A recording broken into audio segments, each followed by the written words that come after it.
Salute Gouch Merlot in the building. Shout out to Gouch Merlot, man. What's up? How are things? What's crack a lacking? How are things?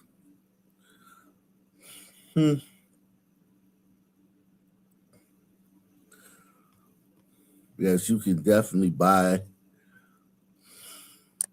Salute to everybody out there, man. Shout out to all you people, man. All you beautiful people in the world. I swear some of these people are just haters. They not the reasons they hate Trump are not just racial. They hate Trump because he got more emotion than them. He got more emotion. It's kind of like a hip, like rappers and shit.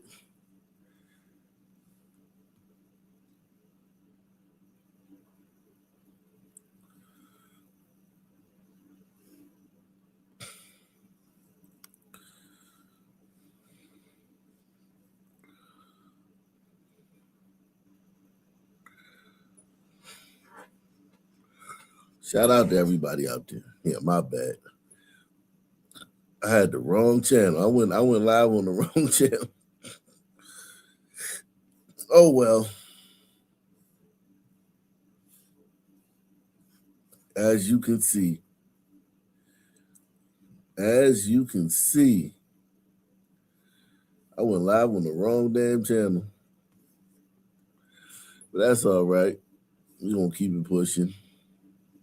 We're gonna keep it pushing in your bushing. We're gonna keep it pushing in your bushing. Um,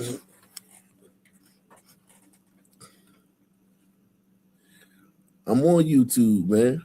I'm on YouTube now. You can go to YouTube. I'm on YouTube right now. I made a mistake when I was posting it. Yeah. We on YouTube now, live and direct, everybody. Black Colombo and on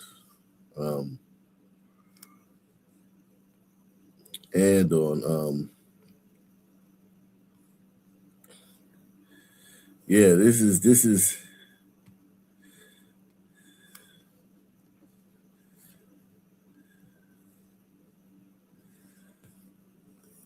I'm pushing. We gonna keep it pushing, man.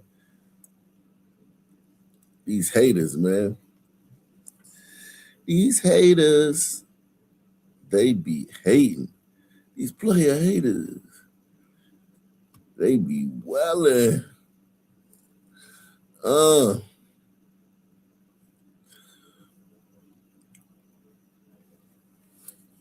A lot going on. Let's see what Jasmine Crockett talking about right quick, man. What's she talking about? Why she making all these faces? Why she be doing all that, man? I don't understand why they like him so much. Because he clearly don't like them. Because when 42 million people, and I know some of them had to be MAGA, when they needed to line up to get their EBT, and it wasn't nothing there, he didn't care. So, I think that people need to get back to. Damn, that's so racist. She said when 42 million people lined up to get their EBT.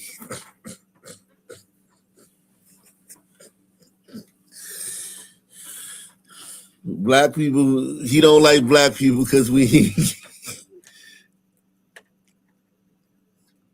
because EBT, and people still getting EBT, by the way. Like, it's crazy. Like, they act like people not getting EBT. People still getting EBT. Prioritizing themselves and their families and their future instead of being dragged to hell by this dude who obviously has them in a cult. I don't understand why. She hate. She hate, man. She a hater, man. She a big time hater, bro. Why you hate? Yeah, that sounds so racist. She's so racist against everybody, too. Like, she not just racist, she racist against the black people who she think she advocated for. Jeez, that was hella racist what she said. Hella. That was Jerry hella racist, man. She a wild girl, man.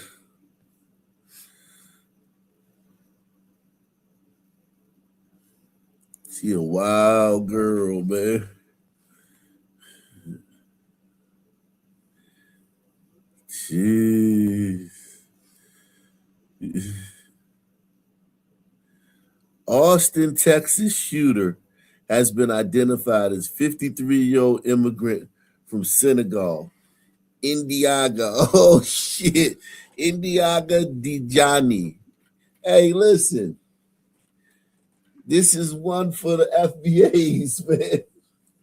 FBA, stand up, man. Y'all off the hook, man.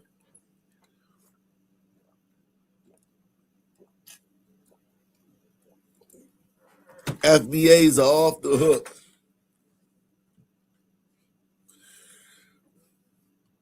Salute to all my FBAs out there. Where all my FBAs? Press 1.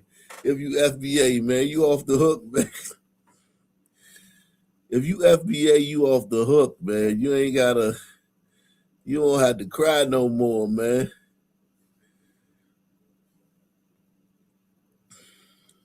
This was not an FBA production, man. This is Ndidi Injaga and Mama Tumbo Mutombo and shit. The Kimbe Mutombo did this motherfucking shit, man.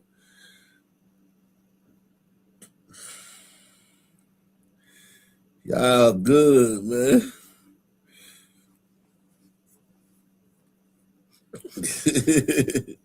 FBAs can talk shit now, man. Babatunde Mutombo did this shit, man.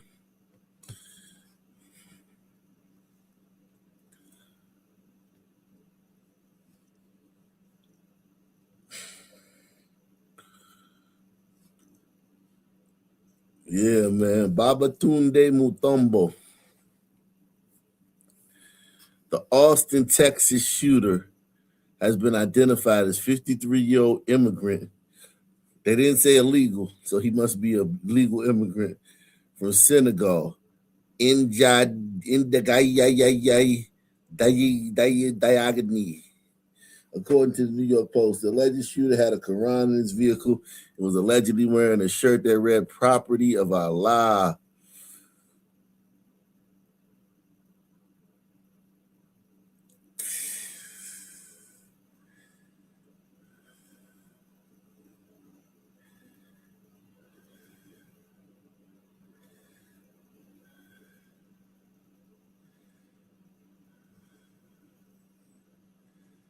Wow.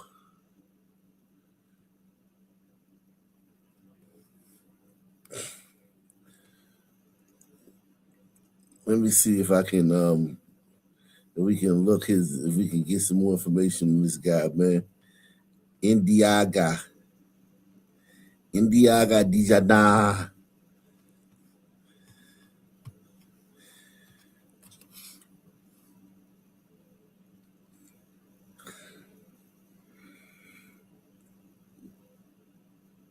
This is footage of him opening fire. Holy shit.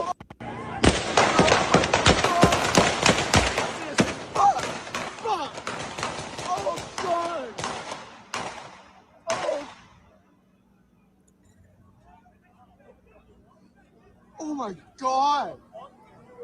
What is going on? What the fuck is going on? Jesus fucking Christ! What you think is going on, man?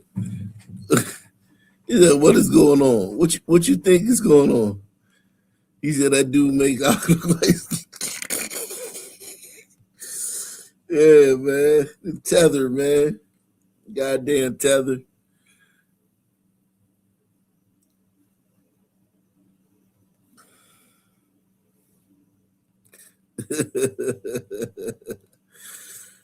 Damn. He got it cracking though. You gotta give him that, right? He a real nigga, man. Why he ain't a real nigga? Black and Stan, why he ain't a real nigga? Huh? Y'all niggas funny, man. Why he not a real nigga? Why he don't get the real nigga? He got it cracking, man. He got it cracking, yo.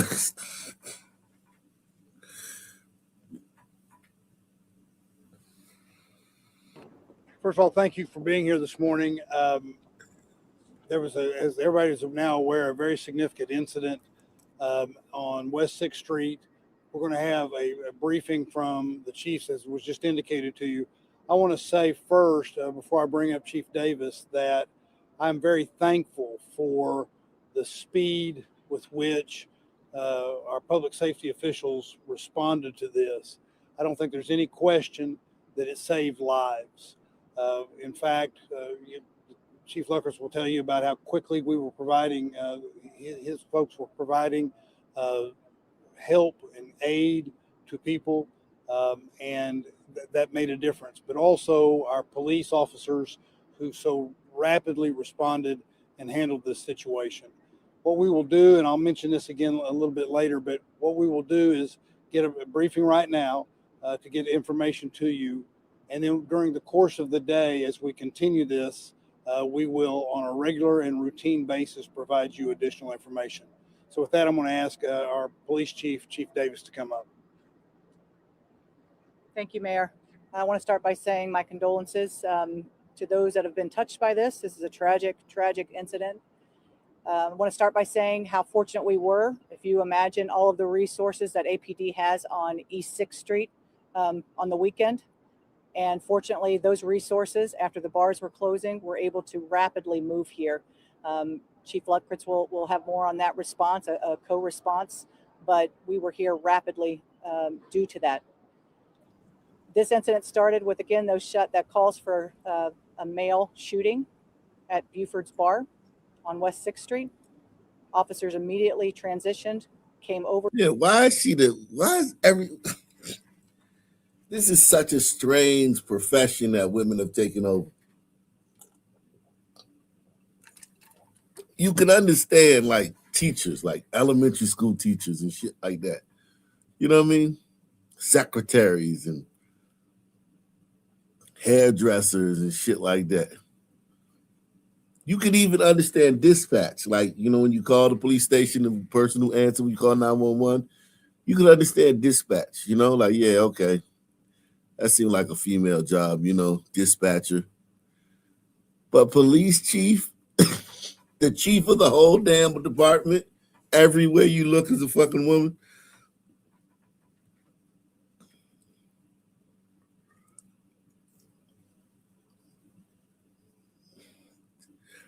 Somebody from 100 years ago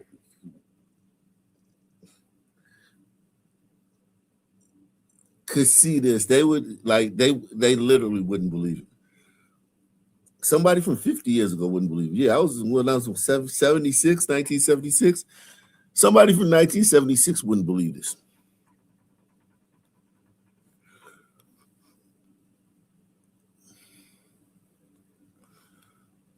East 6th to West 6th Street, and we're faced with the individual with the gun, and 3 of our officers returned fire, killing the suspect. Again, as the mayor said, this is a situation that we are going to be talking about probably all day, and all of you have many questions, as do we. Our federal partners are here, as well as others, and this will be a scene that will take several hours to process. And so I ask for your patience, but again, we will get as much information as quickly as we can to you. At this point, I'll go ahead. Good afternoon, Paul Rodriguez. Turn it over to Chief Luckritz. Good morning. Thank you, Chief Davis. Just to echo as well our condolences to everyone that was involved in this. From an EMS perspective, this was a very active scene. As many of you know, we have paramedics that are embedded in the entertainment district and with the Austin Police Department on the weekends. We received the call at 1:59 a.m. and within 57 seconds, the first paramedics and officers were on scene actively treating the patients. That's great. We had a total of 17 patients on the scene. 14 of those were transported to the hospital. 3 were pronounced dead on scene. Of the 14 patients who were transported to the hospital, 3 were in critical condition. And as I said, our condolences go out to everyone that was involved, and we'll be back with more information in the future. I'll turn it back over to the mayor. Thank you, Chief. As has been indicated, our hearts go out to the people that are victims of this. And I want to again reiterate my thanks to our public safety officers and officials that so rapidly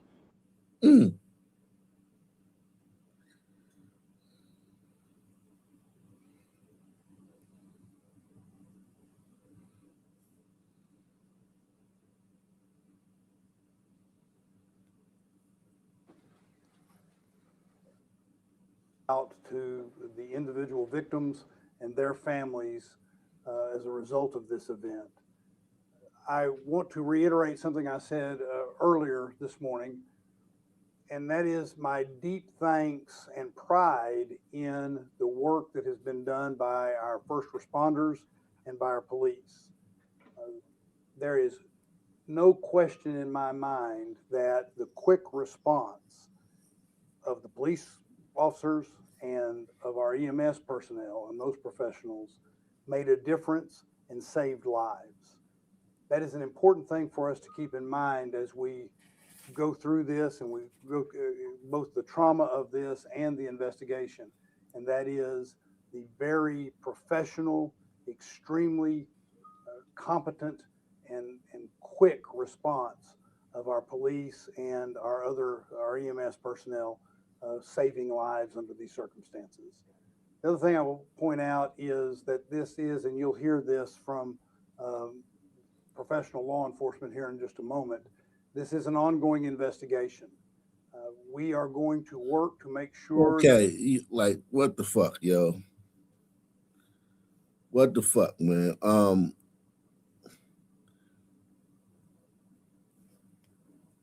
Austin police tell us officers have shot and killed a suspected gunman. Happened outside of Buford's Bar, if you're familiar with this area, just east of North Lamar. That's right at West Avenue and Rio Grande. The call went out just before 2 a.m. this morning for the mass shooting. KVU's Jessica Cha is downtown with the latest. Jessica, you've been there for a few hours now, a very active scene. Kind of paint the picture, show us what's taking place behind you once that bus moves out of the way.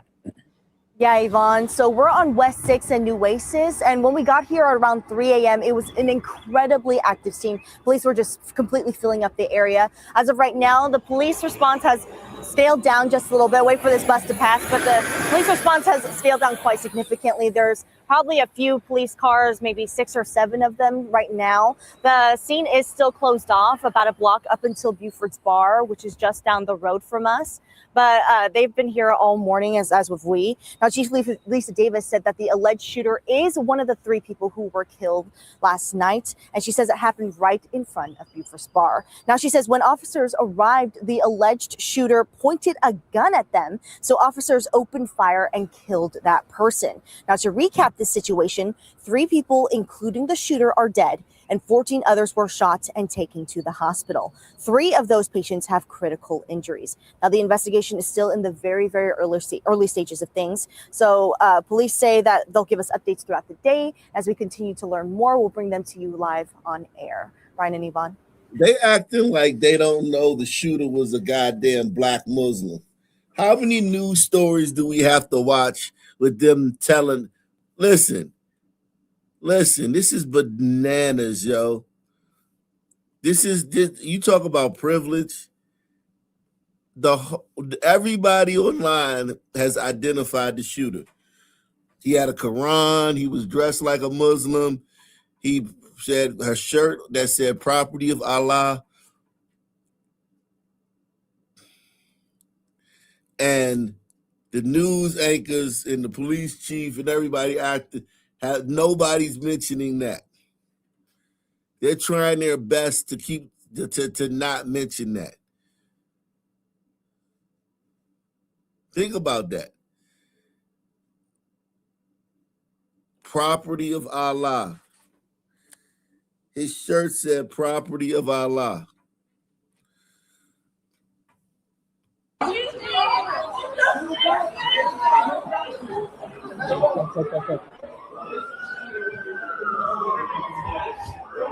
We're good.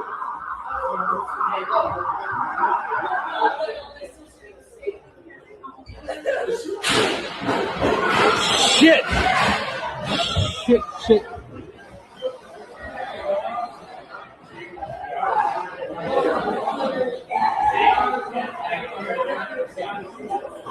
Where is it? Close it. Hey, close the doors.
Why didn't the news show us this footage?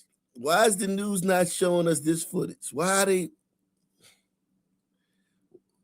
are they not giving us his name? The Texas shooter has been identified as Indiaga Diagani, 53, a U.S. citizen, originally from Senegal, who was naturalized in 2013 and applied for asylum in 2016. Can we get asylum from his ass? Shit, we need asylum from him. Make sure you sponsor the show, support the channel, take the $5 challenge, the $10 challenge, sponsor the programming, man. We coming to you live. Buy me a coffee, PayPal, Cash App, Super Chat, whatever, man. Support the show, man. Think about this, man. Salute to Joe Curry. Why are they not? Why? Yeah, man. Asylum needs to end too, man, because we need asylum from these motherfuckers. This is worse than anything. Your mother ain't need no asylum.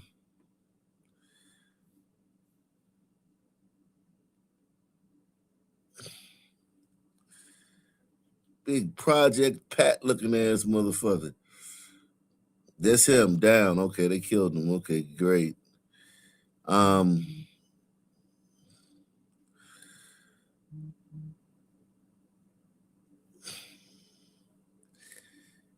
Indiaga. Sources said he was possibly also wearing an undershirt featuring the Iranian flag or other Iranian symbols. So nobody on the mainstream news is going to tell us this. This is a dereliction of duty, man. This is derelict, man. You motherfuckers are derelict. You delinquent. You motherfuckers are delinquent, man.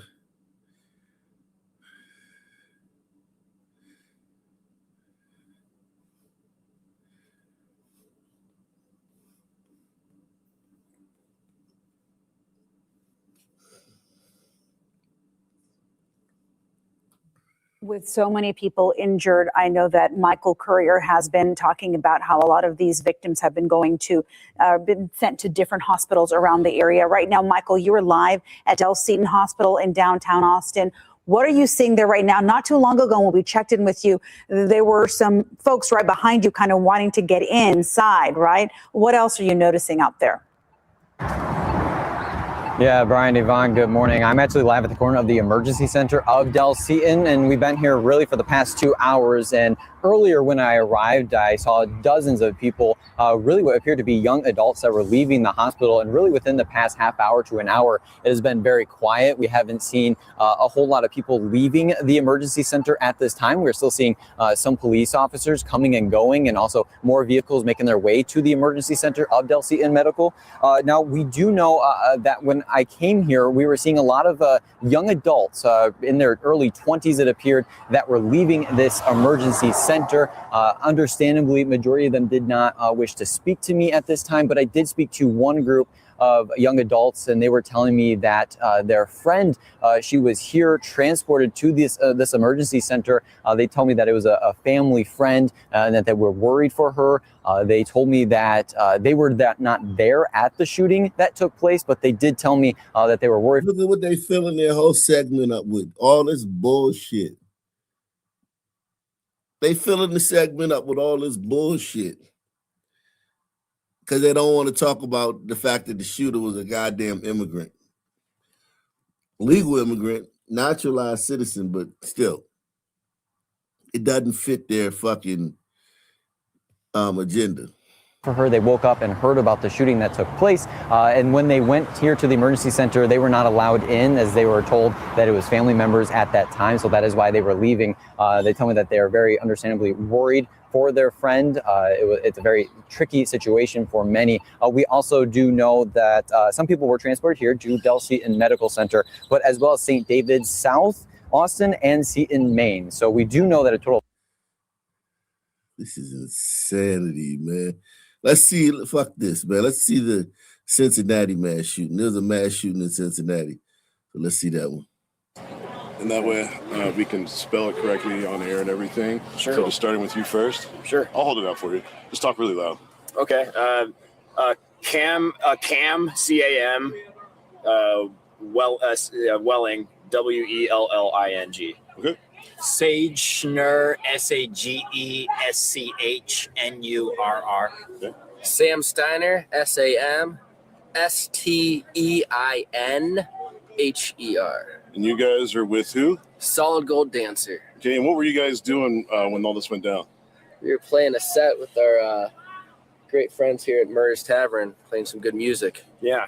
It was kind of a big deal for me personally because I've been away for like a while, and it's kind of like rebuilding a lot of stuff from the ground up. So it was just a really big deal for all three of us. It was really something else. It was like a progressive thing. We found out that there was just like a ton of cops out here, and we thought nothing of it really. At least I didn't. And then it was like, there was a shooting, and then it turned like we thought it was one person, and then we saw a bunch of people running from this side of the building while we were out on a break in between sets. And at first we didn't realize the severity of the situation, but someone said that people had been firing shots off, and then we come to find out I guess 13 people may have been injured. It's crazy. Yeah. We're just trying to come out here and have a good time tonight and play. This is the Cincinnati shooting. This is not the Austin shooting. There were two mass shootings last night, Cincinnati and Austin. This is the Cincinnati shooting. Music for all of our friends, and something like this has to get ruined by violence. Yeah. So describe what you guys are seeing as you guys looking out here when you hear all this. We saw a big group of people just running, almost like it was startling because we didn't know why people were in such despair. I don't even know how to explain it. Yeah. It's like I was kind of saying People were earlier. angry. Yeah, people were angry because the show was over. They were being kicked out and kind of ushered out to safety. And I'm honestly still kind of in shock about the whole thing. To be honest with you, I'm like still grasping that was going on, and we really, quite frankly, were like unaware of the severity of the situation. But we played a full 3 sets. Okay, so y'all with so many people in. Y'all motherfuckers didn't know what was going on. And that way. So we're gonna go somewhere else where we can see some people that knew what was going on. Breaking here at home, shots ring out at a concert venue in the East End. Police confirming at least 9 people were shot at Riverfront Live on Kellogg Avenue. WLWT News 5's Richard Childs joins us live with the breaking details. And Richard, we've just gotten new video from a local business owner that'll likely be used by police in this investigation. Now, video from all of these angles will certainly be invaluable to police as they continue their investigation. The crime scene tape is down here at Riverfront Live, but the investigation remains ongoing. Taking a look at that video and talking to witnesses, you get an idea of the chaos when the shots rang out. Oh, yeah, that's niggas. This is a nigga club. Now, as police continue their ongoing investigation, they tell us that the shots ringing out around 1 o'clock this morning. They say there was a detail officer inside the venue when the shooting started. That detail officer made that dramatic call for dispatch support, sending officers from District 2 here to this location. When officers arrived again, the chaos ensued out in the parking lot. Police confirmed for us that those 9 victims all have non-life-threatening injuries. At this time, police not releasing any suspect information, but again, you get an idea of the chaos of the scene from listening to the 911 calls as well as from witnesses. It's a little community down here in a way, and you don't want to see that. You don't want to see people get hurt. I'm lost for words on it. I can't even really describe it. Now, as police continue their ongoing investigation, they're asking anyone with information regarding the shooting to contact Crime Stoppers at number 513-352-3040. Reporting live this morning in the East End, Richard Childs, WLWT News 5. Thank you for that update there. We'll, of course, check back in with you as this morning goes along. We are leading the way with coverage of breaking.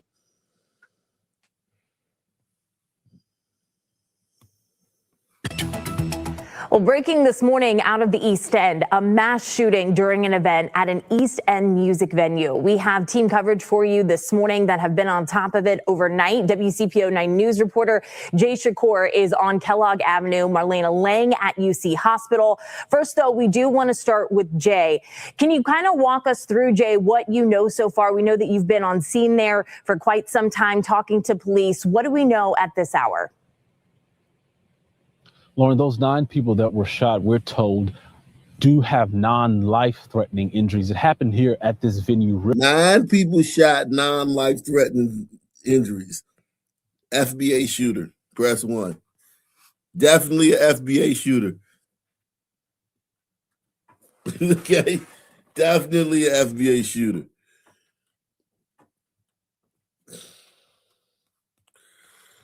Riverfront Live. I'll step out of the way so you can see what's left here of this scene. Not much compared to what we saw earlier. I asked that they show that video, what we saw when we first got here. It's right at the intersection, this venue is, of Kellogg Avenue and Wilmer, outside of Riverfront Live, the venue where the shooting again happened. Inside, we're told, here on scene, there were over 10 marked and unmarked CPD vehicles. We do know right now there are 9 victims. Again, they are believed to have non-life-threatening injuries, and they have been taken to UC and Good Samaritan hospitals. We don't know the exact ages of these victims at this time. This call did come in at 1 a.m. The party here, we're told, on social media started at 10. We're still working to learn suspect information, obviously their identities, but also how many suspects there are. Lauren? Still a lot of questions this morning, hopefully, that we can get answered. Jay, thank you. We want to get over multiple suspects. Yeah, this was some niggas. Like people shooting at each other, back and forth, shootout. This is some niggas, man. To WCPO 9 News reporter now, Marlena Lang, who is over at UC Hospital. Marlena, I know it's still pretty early, but have you learned anything about the victims that were taken there? Yes, good morning, Lauren. Just as Jay said, there are 9 victims that we know of so far, all thankfully with non-life-threatening injuries. We haven't learned anything new as of this time, but just like Jay mentioned, it was an event happening at the Riverfront, venue that, this all started at It supposedly started at 10 p.m. Is when the doors opened, and it was a DJ event called the Black and White Pisces Bash, and the 911 The Black and White Pisces Bash. call came in just hours after the doors opened at 1 a.m. Now, according to the venue website, this venue is 16 and up. At this time, we don't know if any minors were at the event or, of course, if any of them were injured, because we don't know any of the 16 and up. Jeez. A 16 and up black fucking club. Oh, shit. That's danger, man. Them white people didn't know their club was next to this, man. You gotta warn people. Press 1, man. They should have. Them white people should be able to sue. Them 3 white dudes should be able to sue, because you gotta tell people that the neighboring club is a 16 and up black club. You gotta warn people. You should be able to sue people for wrongful whatever the fuck.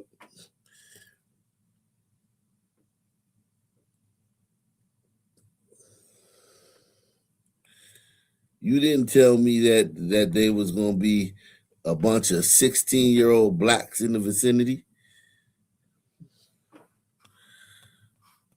ages, names, or anything for these victims. As we learn more, we'll keep you updated. Back to you, Lauren.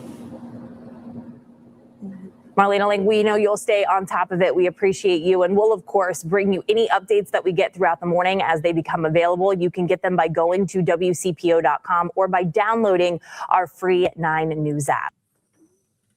Jeez.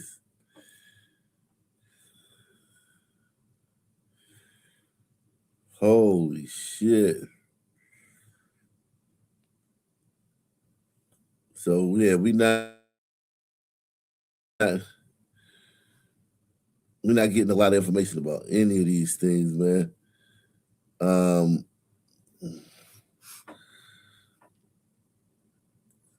But we all know what it is.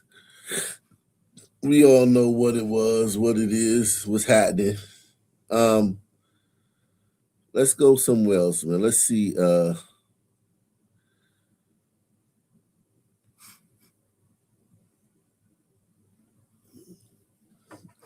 Let's see some other stories, man. Salute to everybody. We'll get back to that if there's any new news, man. If there's any new news, man. Salute to the daytime stream for the daytime crowd, man. We in the building, man. Shout out to everybody out there, man.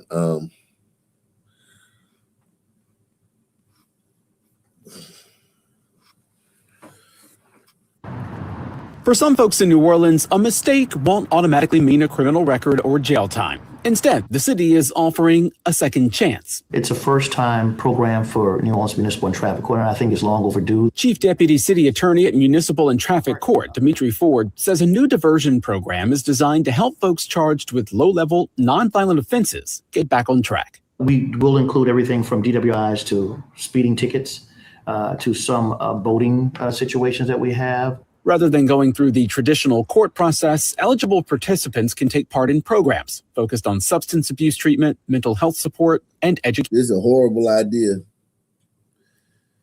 This is a horrible idea. Taking more consequences away. Niggas already don't have consequences for a lot of shit. Now you're taking more consequences away. You're making the criminal justice system even easier. And listen, I get it, man. I benefited from some of these programs, but we definitely don't need more. Everybody will be looked at on a case-by-case basis. We'll determine from that after we do a thorough check. City leaders say the idea is simple: address the root cause of behavior and prevent it from happening again. If participants successfully complete the program, their charges will be dismissed. What happens oftentimes is these things stay on a person's record. It could affect insurance, could affect employment, could even affect housing. Advocates, including Mothers Against Drunk Driving. Well, they shouldn't have did it, dumbass. Press 1, they shouldn't have did it. You know what I mean? They shouldn't have did it. and that's the deterrent. Hey, this is not a deterrent because it lets you know if you do it, you'll be all right. This emboldens and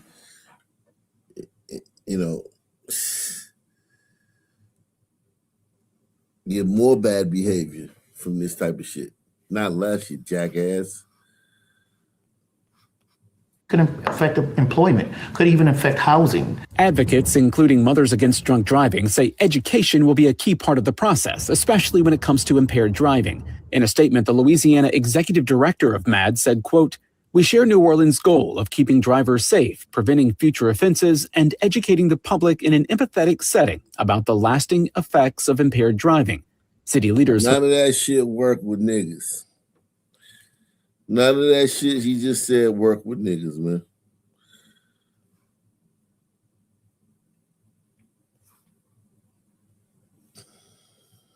What are we talking about, man? What are we talking about? What are we talking about?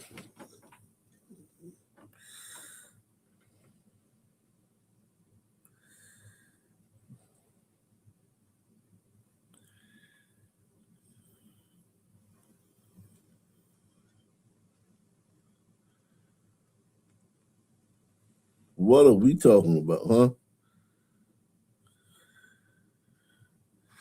Let's see this one. Let's see if they talk about the real in Austin. Breaking news out of Texas this morning. We are now learning law enforcement officials are investigating an overnight shooting as a possible act of terror. The shooting outside a bar in Austin's busy East 6th Street area left 3 people dead, 14 others injured, 3 of them in critical condition this morning. Investigators holding a news conference just moments ago.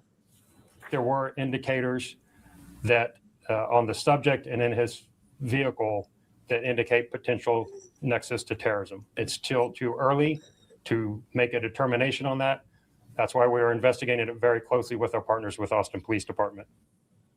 And for more on this, we're going to bring in ABC's Chief Justice correspondent Pierre Thomas. Pierre, as we just heard there, the FBI saying that there were indicators. Look at this nigga hairline. Yeah. Look at this nigga hairline. I'm sorry, man. Look at his hairline, man. That shit like a field goal, a goal post, man. Stop moving the goal post, nigga. His hairline come down. That shit pause. That shit like 6 inches. Your hairline supposed to be like 1 inch. That shit like 6 inches, man. This shit is crazy. Come on, bro. Come on, bro.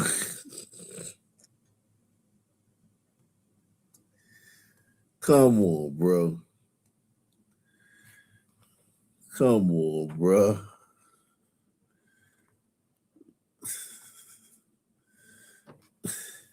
Your hairline not supposed to be. That's a new one, man. I'm getting me a haircut this week, man. I might have to try that one, man. Had to bring the shit back and come all the way down.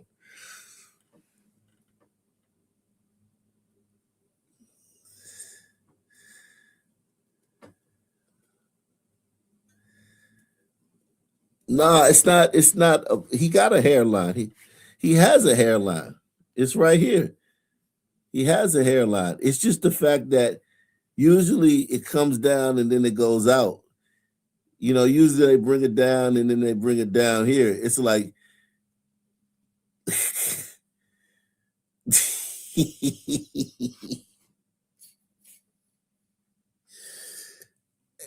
just go bald, man. Just cut it all off, man.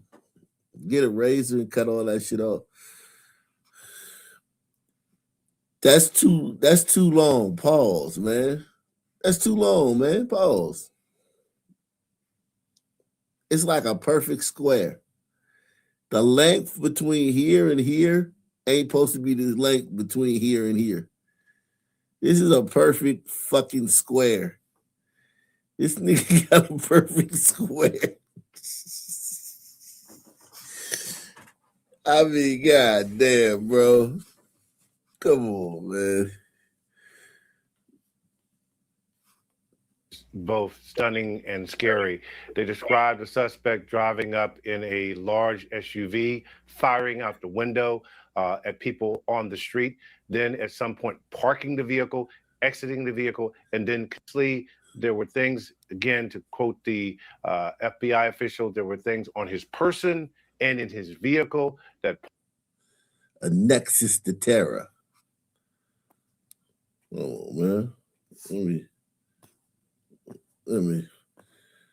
a nexus to terror. If he had a MAGA hat, they'd have just been like, he's a terrorist. By the police. Obviously, there were things, again, to quote the FBI official, there were things on his person and in his vehicle that point to terrorism. We're in the process of digging into that, trying to find out more details about precisely what that was. But you're right. This comes at a moment when we are in a heightened alert because of the ongoing conflict, U.S. military campaign in Iran, and U.S. officials have been concerned that there could be spin-off violence, if you will, people who are reacting to what they're seeing overseas. And again, that possibility is being investigated as we speak. Yes, and as you said, stunning and scary indeed. So, Pierre, in this heightened environment of security and this threat environment, what are officials telling you? Well, one of the things we're seeing is a direct response to what's happening overseas. Number one, the FBI alerted all their counterterrorism and counterintelligence teams to be on high alert. The Department of Homeland Security held a conference call with police from around the country. They're warning about the potential for sympathizers and others to potentially act out, although that has not been the case in the past. They're not ruling it out. Also, the Secret Service yesterday began to expand the security around, obviously, President Trump, Vice President Vance, and also all the living former presidents as well. So you see direct response to, again, the potential that there could be some kind of violent reaction to what we're seeing happening in Iran. Pierre Thomas there with this update as we're learning law enforcement officials are investigating an overnight shooting in Texas as a possible act of terror. Pierre, our thanks to you.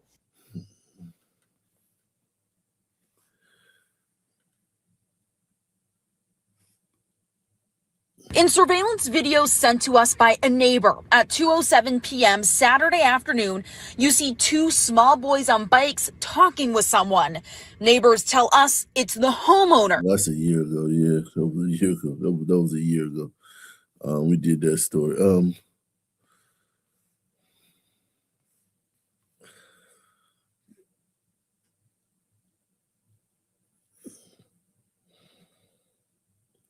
Wow.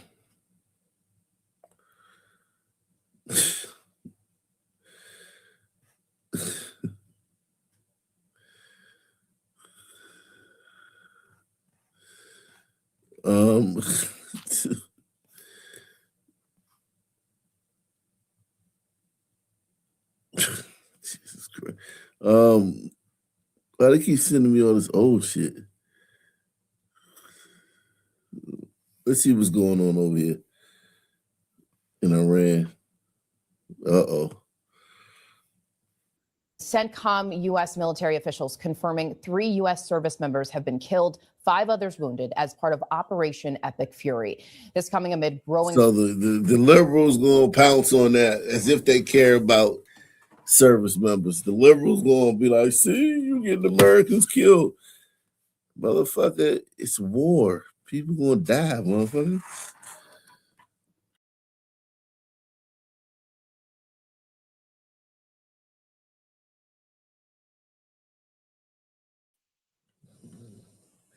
People die during war, man. People die during war, man.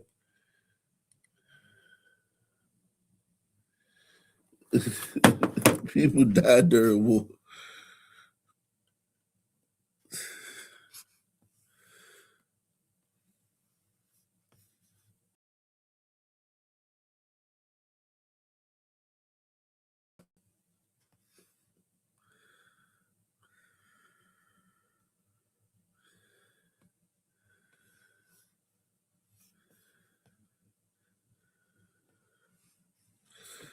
Yeah, people died during war. These motherfuckers crazy, man. These liberals gonna be like, oh my God, I can't believe American citizens. He got Americans killed. Turmoil in the Middle East as the U.S., Israel, and Iran trade fresh strikes after the killing of Iran's supreme leader. Iran targeting Israel and U.S. allies in the Gulf. Israel says 8 people are confirmed dead after a missile barrage there, and the United Arab Emirates is reporting 3 dead. Neighboring Arab countries are on high alert as protests break out at U.S. embassies and consulates. Tear gas was fired as protesters gathered outside the U.S. Embassy in Baghdad. And in Pakistan, several people were killed. We have extensive team coverage in the region and here in the U.S. But we begin with ABC News Chief International Correspondent James Longman in Istanbul, Turkey, with the very latest on this major escalation. James, we are just getting word of these first American casualties. What can you tell us about the American service members that were killed? Yeah, that's right, Janae. The stakes in this conflict are just being raised every moment as this war continues and seems to spiral. We have a statement from CENTCOM, US Central Command, saying as of 9:30 a.m. Eastern, March 1st, 3 US service members have been killed in action and 5 are seriously wounded as part of Operation Epic Fury. Several others sustained minor shrapnel injuries and concussions and are in the process of being returned to duty. Major combat operations continue and our response effort is ongoing. It goes on to say the situation is fluid, so out of respect for the families. Fuzzy, that looked like the moon, man. Was that the moon? That looked like the moon, don't it? Tell me that don't look like space, man. It looked like the rover, man. The lunar rover, man. They bombed the fucking moon. Shout out to Gauch Milo, man. No problem for the daytime stream, man. We coming in. You never know when I'm gonna pop up, man. I wanted to go live last night, but I got worn. I was worn out by them. I got worn out, man.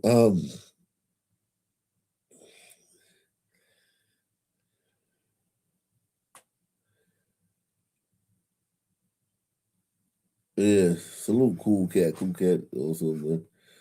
You watching on what you call it, Black Columbo. Yeah, man, this is crazy, man. Several others sustained minor shrapnel injuries and concussions and are in the process of being returned to duty. Major combat operations continue and our response effort is ongoing.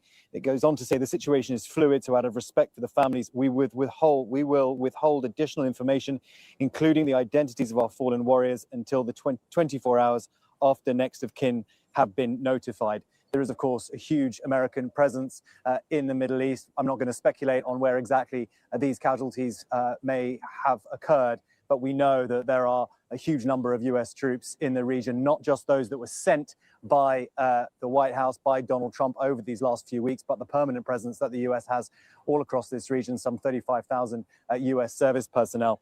You will remember, though, Janae, that when Donald Trump made his announcement that these strikes were happening, he did concede that there may well be US casualties. He said the lives of courageous American heroes may be lost and we may have casualties. That often happens in war. He went on to say that this is something that needs to be done for the security of the United States. There's a suggestion that the war was launched to stop Iran from launching missiles at the US homeland and, of course, to neutralize whatever efforts the Iranians are making at rebuilding their nuclear capacity. That is the information we have at the moment on those US casualties. It just goes to show how... Salute PL Sanders, man. What's up, man?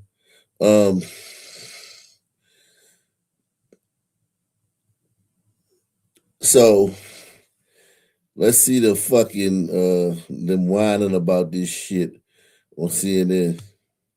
The Gulf states wanted to stay out of it, as Brett said. So they did not even allow us to use their bases in a number of cases. Now they're into it. They've been attacked, and not just our bases, but civilian areas as well. Now that Iran's supreme leader is gone, the question on everyone's mind, both in the Middle East and here in the U.S., is what comes next. Here with me now is retired U.S. Army. No, the question is, how can you spin this to be like something negative for Trump? That's what y'all want to do. Can we find 2 ex-generals that think this was a bad idea? Can we find anybody that's going to come on and say it's a bad idea? You say you wish we didn't get involved?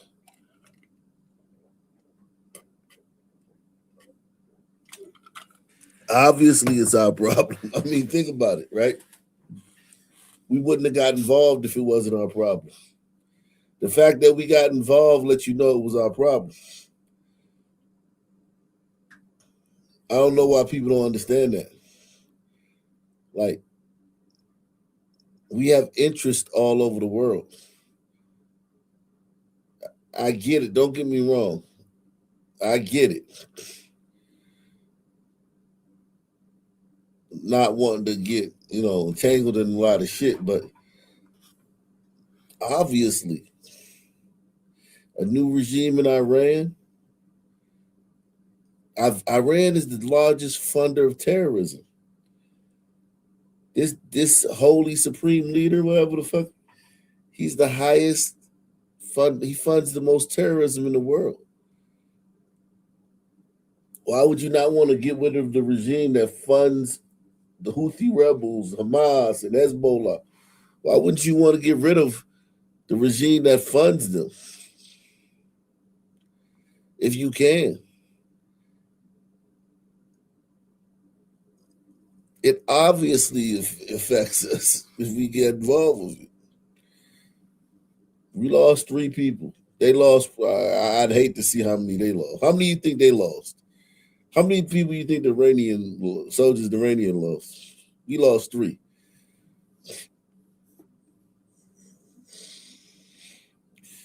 And at the end of the day, man, those soldiers are there to fight in wars, man. Like, let's keep it a buck, man. Like, you join the army, you like what the fuck, man? What the fuck you think you in the army for? We spoil people in America. Press 1. People think that even people who turn up for the army shouldn't die in war because we so clinical and surgical with it. Both in the Middle East and here in the U.S. is what comes next. Here with me now is retired U.S. Army General David Petraeus and former Presidential Special Envoy Brett McGurk. It's an honor to have you both here. We are at the wall because I think it will really help people understand what we have seen and what we're going to see next. And I'll start with you, General Petraeus, in terms of the strike targets inside Iran. What were U.S. forces able and Israeli forces able to get, and what do you think they're going for next? Well, of course, this is a massive operation. There were hundreds of Israeli aircraft, hundreds of American aircraft, hundreds of cruise missiles coming out of ships, submarines, and so forth. And the focus, the Israelis, it appears, was largely on the regime leaders. And of course, they had extraordinary success in taking out the supreme leader and a number of the other most important figures in the regime. Really quite stunning. In fact, it's particularly stunning that the arrogance of the Iranians, that they all gathered together for meetings, presuming that we didn't attack in the early morning hours like we normally do. And therefore, they had a period of daylight during which they could come together and talk. The U.S., meanwhile, was going largely after the air and ballistic missile defenses that are left in Iran, and then the missile and other retaliatory capabilities. And again, keep in mind that there were hundreds of targets by each of the Israeli and U.S. forces. So a really extraordinary amount of ordnance being dropped and going in as cruise missiles as well. And it appears to have been very, very devastating in a lot of ways, but still always an ability to retaliate with both the longer range that could reach Israel and then the shorter range, of which they have a substantial number, that can reach across the Gulf. Yeah, I mean, and we're seeing that happen. We just were reporting on devastation in Beersheba, which is outside of Jerusalem.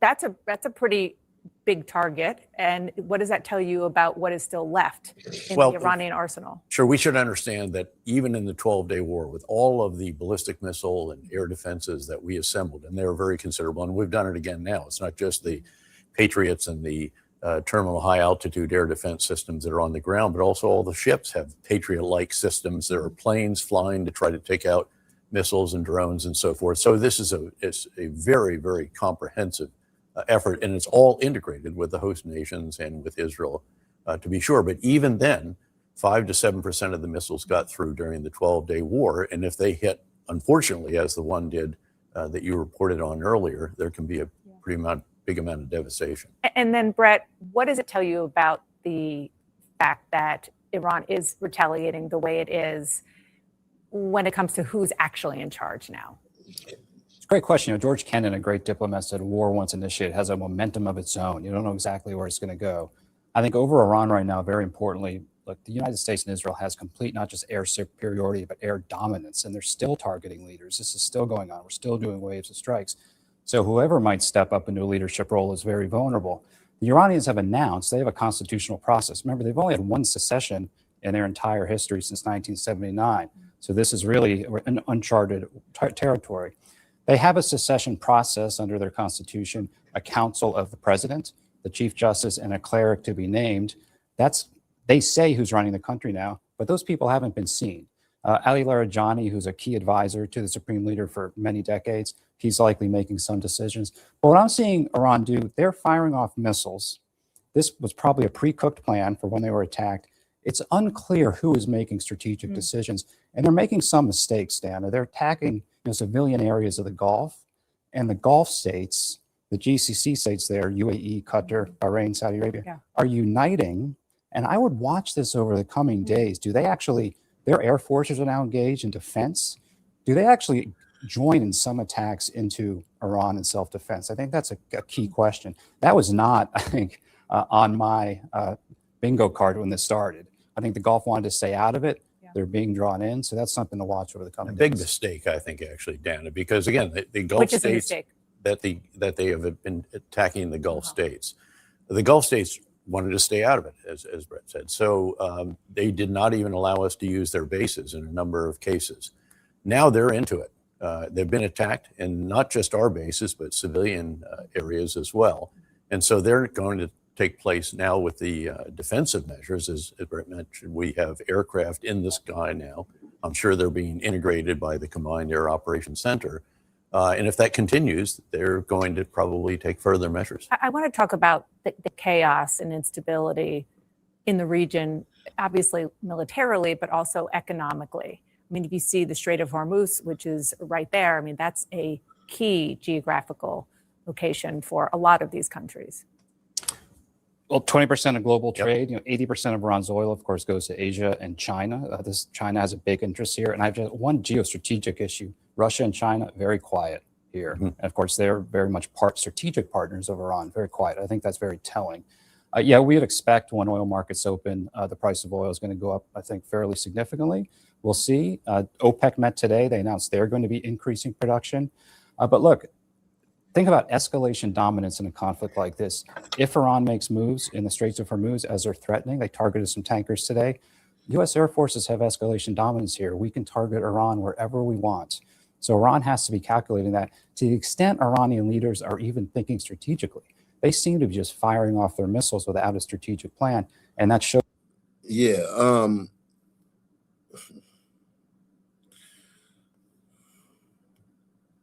We want to go to Tehran right now because we're being joined by the Foreign Minister Abbas Araghchi. Mr. Foreign Minister, thank you for joining us. You can't tell me that's not a white man. Am I crazy or is this a white man?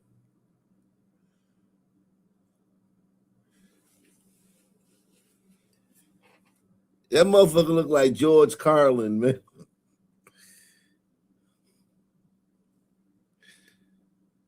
Iranians are white, man.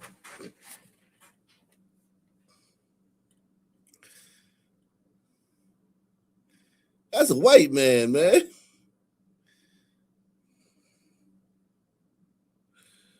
All the Iranians I've seen, they look like white people. I haven't seen any Iranians that don't look like white people. Some of them might look like, Armenians or something like that, but the majority of them look like white people.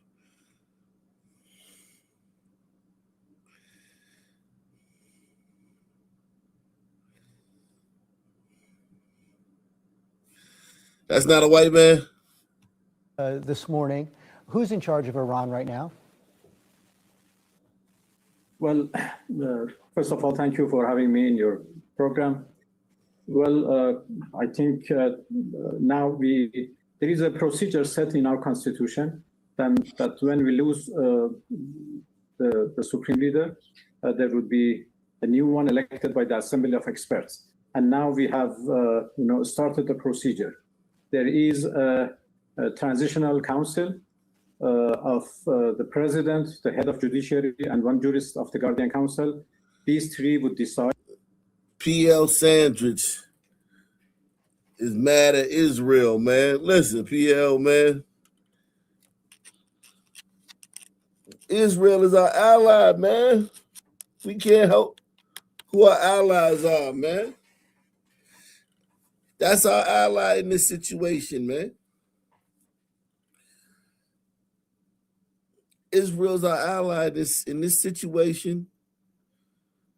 Fighting against these people, Israel is our ally. When we went against Venezuela, we had allies down there in South America. When we bombed Nigeria, we had allies in Nigeria. When we bombed the Boko Haram, we had allies in southern and eastern Nigeria.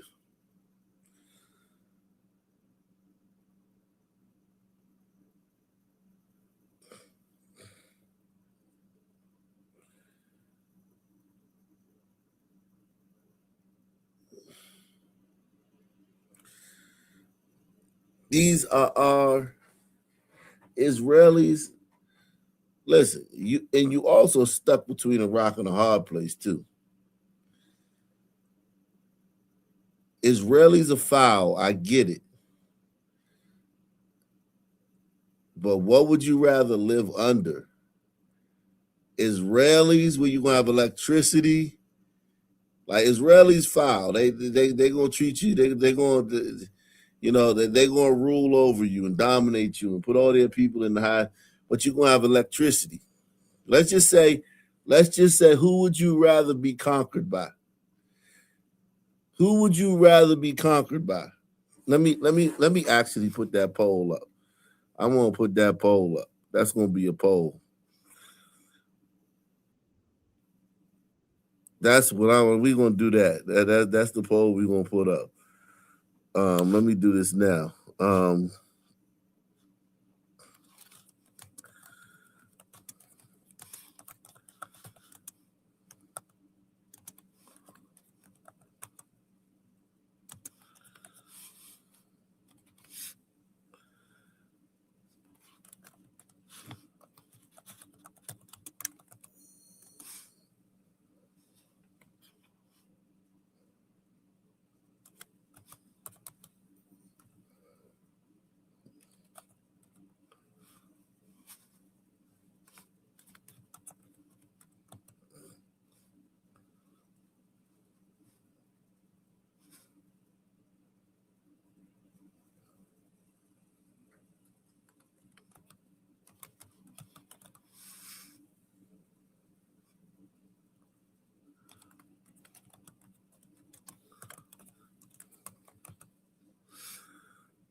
Here we go. Take the poll. Everyone take the poll.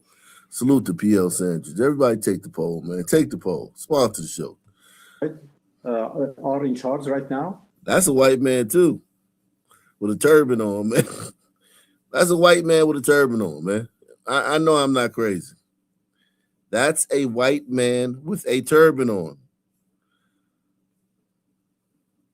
These are two white men on my screen right here.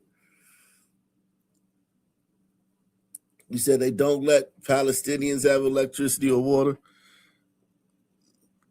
Hamas don't let the Palestinians have electricity or water, PL. PL, now you being disingenuous. They send all type of aid over to them and Hamas steals it.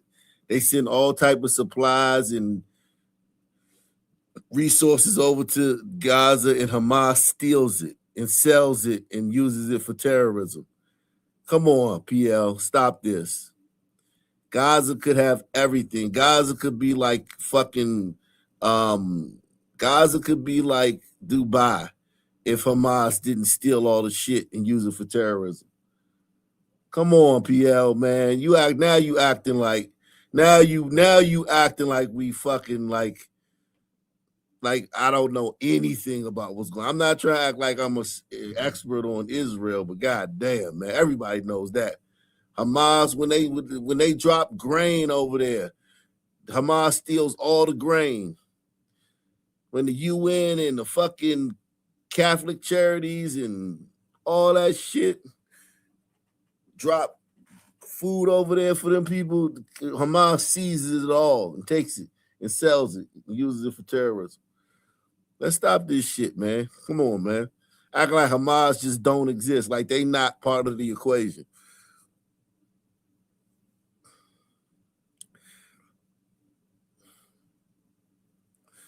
Nah, you got to pick one. Ain't no both. Which? Come on, PL. You know Hamas, man. They could have the Israelis everywhere send Gaza.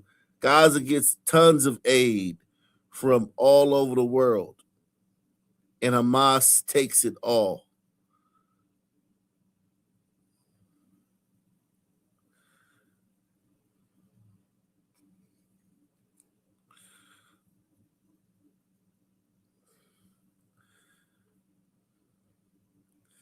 I've been propaganda. Hamas doesn't take all the, whenever aid comes in it, Gaza, Hamas doesn't steal it all. Yes, they'll distribute some of it back to the people. But like if you send a bunch of fucking steel and wiring and fucking copper and cement, fucking Hamas is taking all that shit and selling it and buying bombs, man. Where the fuck you think they get their bombs from?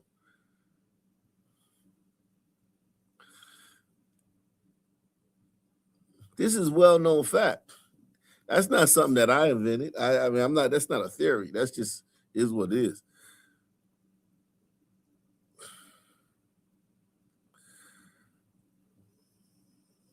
You said Israelis ain't letting it in? I'm sure they won't let it in because they know it's going to Hamas. Israel definitely ain't going. I mean, Israel going to definitely try to stop foreign aid from coming in because they know it's going to Hamas. They're enemy.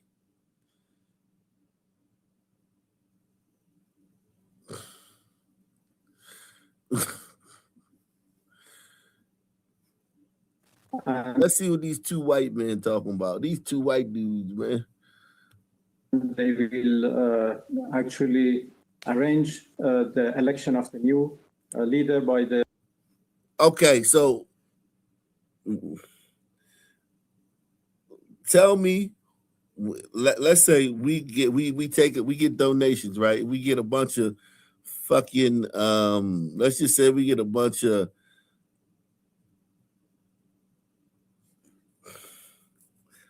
Sheet metal. We want to send 1,000 pallets of sheet metal into Gaza. Do you think that, who you think is going to get that? The people or Hamas? We send 1,000 pallets of sheet metal into fucking so that people can build houses or build shelters. Who you think is going to get that? Who you think is going to seize that? The people with the guns or the fucking regular people? The regular citizens or the fucking psycho terrorists with the guns? Who you think gonna get the resources? I mean, like, let's be real, man.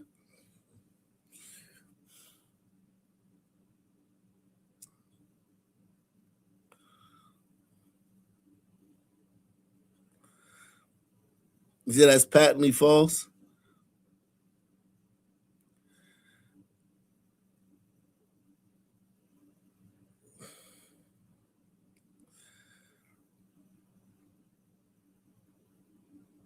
He said they can have all the water they want in the ocean.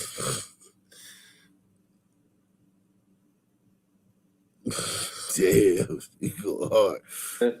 Assembly of experts, and the members of the assembly of experts are elected themselves by the people, every 4 years, or every.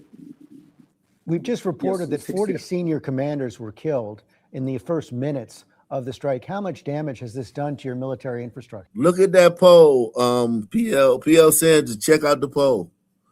Check out the poll, PL Sanders. 30% of people want to be ruled by Islamic Muslim radicals. Yikes, that's crazy. That's crazy. You might be right, man. 30% of the people want to be ruled by Islamic radicals over and listen, I don't want to be ruled by either one of them, to be honest, man. I like being an American, but I'm just saying if you had to choose one.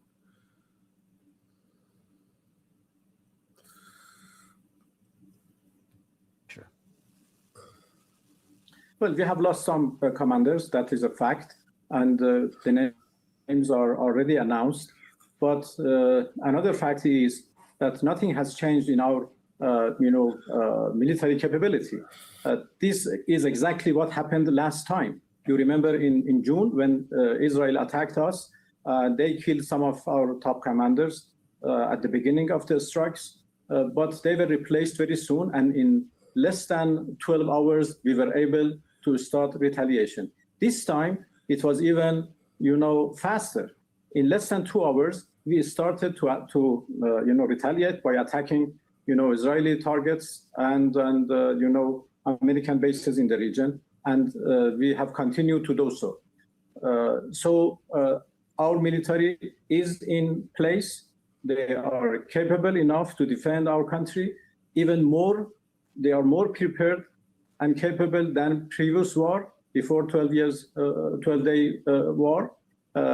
Quality-wise, quantity-wise, they are in a better position. And I think you have seen how they, acted so far. President Trump issued. Yeah, the liberals are rooting for these motherfuckers. The liberals are rooting for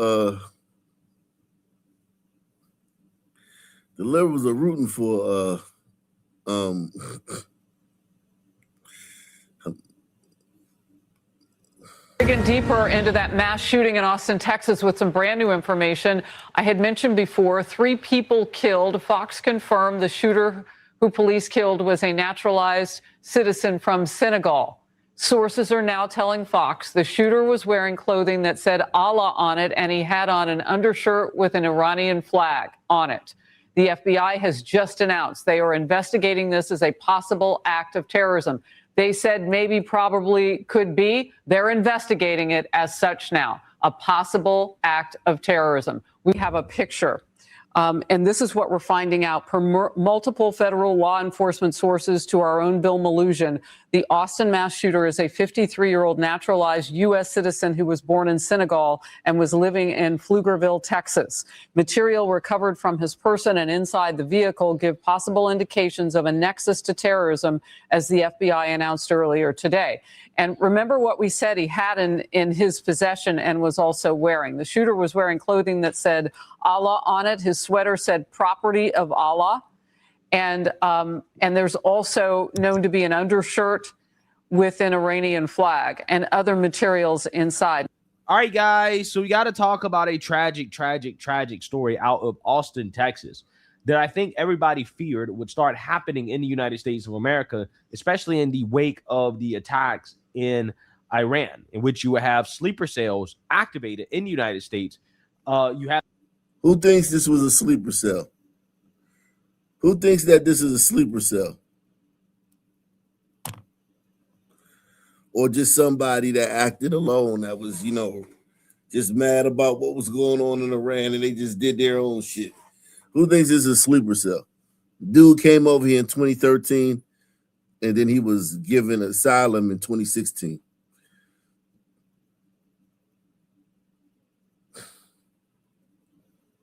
The what's his name? The African guy, Njai Baduko. these Islamic extremists who will go out and commit acts of mass violence against Americans in response to our actions in Iran. And it seems as if, who knows, maybe this story, again, involving a mass shooting that took place at an Austin bar, maybe this story could be one of those, sleeper units, sleeper, activists, I don't know, being activated and deciding to commit an act of violence. What we do know thus far, at the very least, we know that this was linked to the Iran attacks, possibly motivated by the Iran attacks. I got to tell you guys, some of the imagery that I've seen from this mass shooting is very, very, very disturbing. Like, for example, there are a bunch of people who are shot, laying on the ground, getting CPR, bloodied. Okay, so you have police there. They're trying to keep people alive. It was a pretty terrible situation. Okay, and I want to go ahead and play a couple of news clips here and some of the press conference so you guys get a better understanding of what happened. And then we're going to get into the suspect, because the suspect here is somebody that, in my opinion, probably should not have been allowed to stay in this country. So without further ado, let's go ahead and get into this. Dallas officers have shot and killed a suspected gunman. Happened outside of Buford's Bar. If you're familiar with this area, just east of. I think we already saw those. Here we go. Let's go ahead and talk about the shooter, because the shooter here apparently did this as an act of terrorism. This is what the FBI is saying already. And this is probably why this story is not going to. That motherfucker. He looked like the nigga that seen been spending most our lives living in the gangster's paradise. He looked like the nigga that seen that, man. Don't he?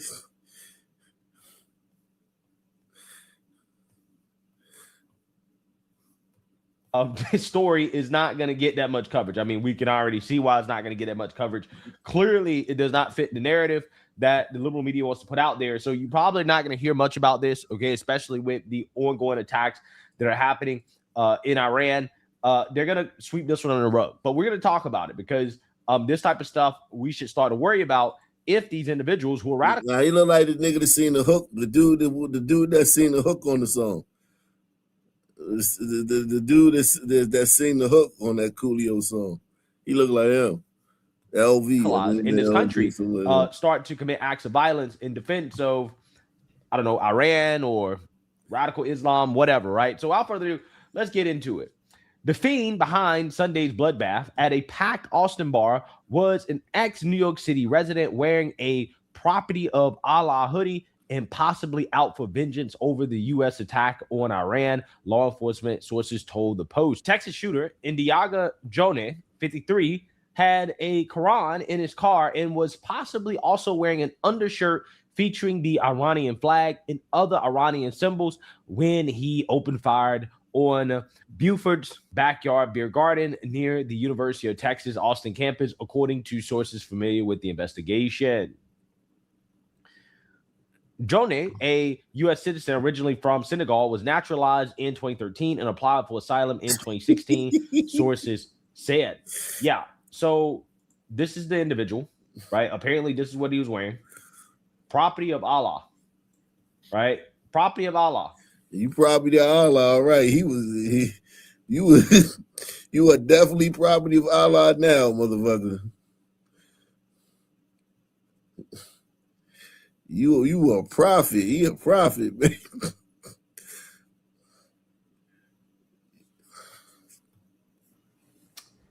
Yeah.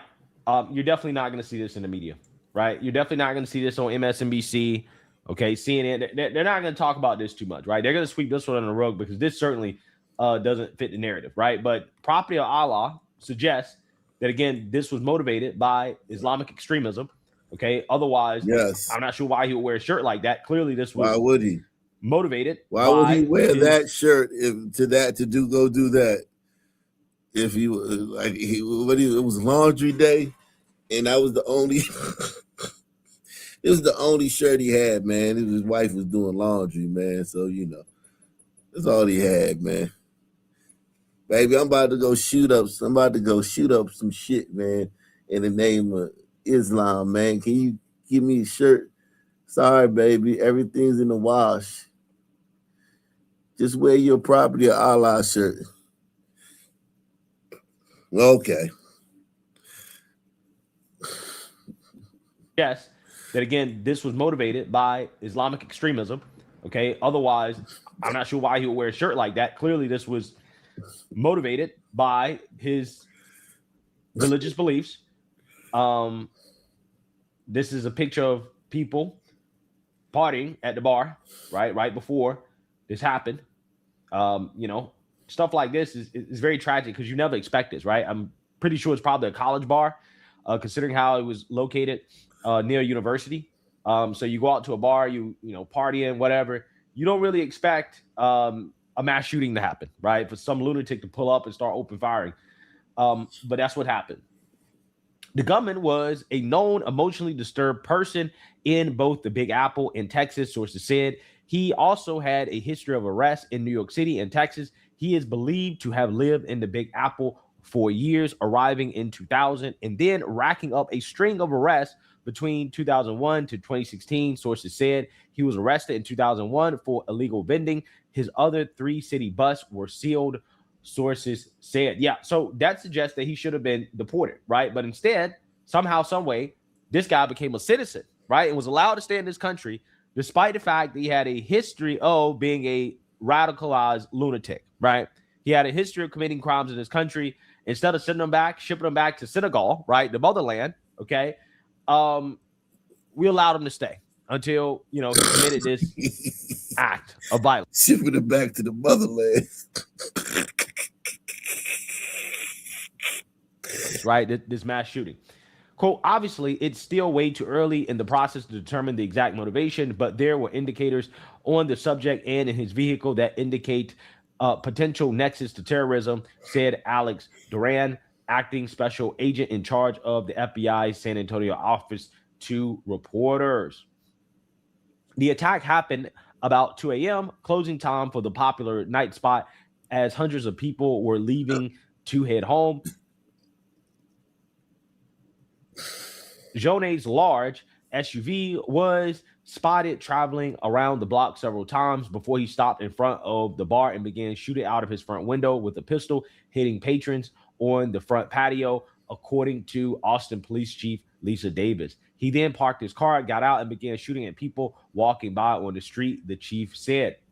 Police confronted the shooter within less than a minute of the first gunshot at an intersection on 6th Street and shot him, cops said. Thank God for those cops, because had they not been there, had they not shown up in the second that they did, there could have been a lot more casualties, right? Considering. Yeah, not because they shot his ass, but because cops do CPR and do fucking chest compressions and do tourniquets and put pressure on wounds. Cops do all that shit too.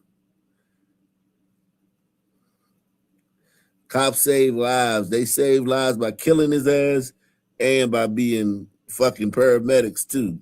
Cops are grateful with all that shit, man. They save a bunch of lives, man. It's a damn shame niggas have given cops such a bad name. You fucking niggas have given cops a horrible name, man. Niggas have ruined cops' reputation around the world, man. Around the country, man.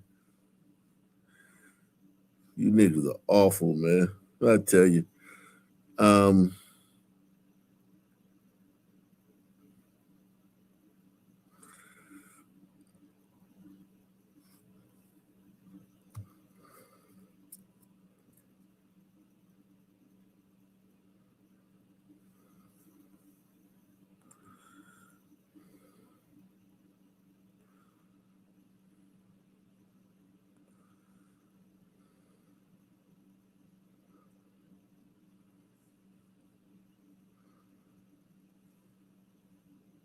Holy shit.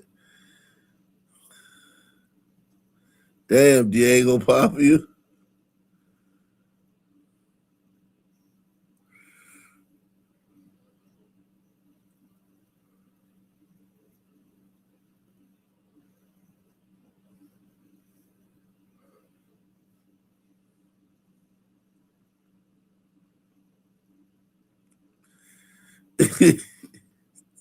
Oh yeah, let's watch this, man. I saw this earlier. Y'all gonna like this, man. Y'all gonna like this. What these are? Yeah, you do. License plate tabs. These are mine from a year ago when I decided to start an experiment to see how long I, as a white dude, could drive around without them and not get pulled over. Now you know he's only talking about the tab, the little sticker. He had license plates on his car.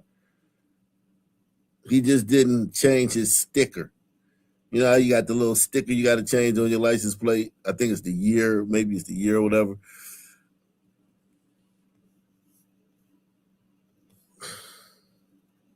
What these are? Yeah, you do. License plate tabs. These are mine from a year ago when I decided to start an experiment to see how long I, as a white dude, could drive around without them and not get pulled over. Last year, working all the way across town 5 days a week, driving through 4 or 5 different police jurisdictions, I was never stopped or questioned once. Is that a yarmulke on his head? It looked like he got a yarmulke print. Like he took his yarmulke off. Like he said, if I wear a yarmulke, that'll be too obvious. Let me take my yarmulke off while I do this race baiting.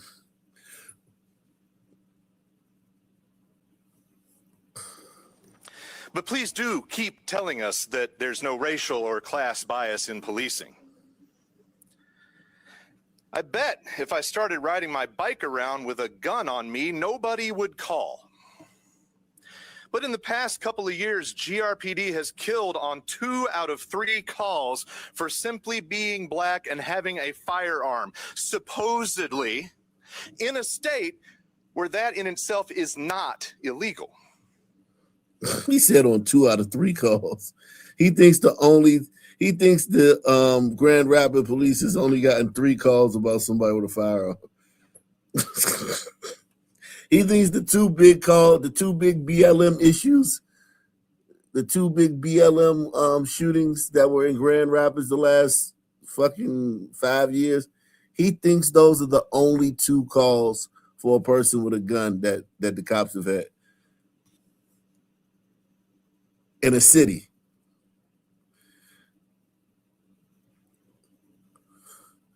I try to give you white people high IQ points. Some of you white people got low IQs, man. And listen, more than the bell curve. The bell curve is off. The bell curve is off. We need to redo the bell curve, man. We need to redo the bell curve, y'all.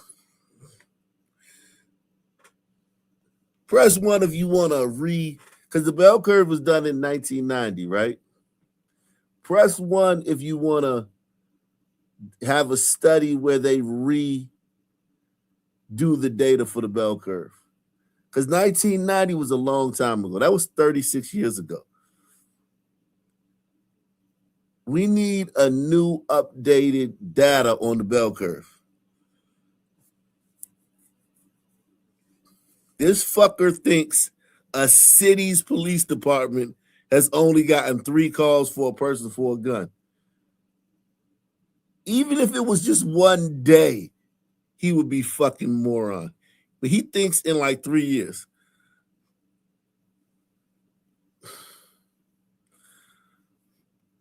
Simply hold on, let me go back here.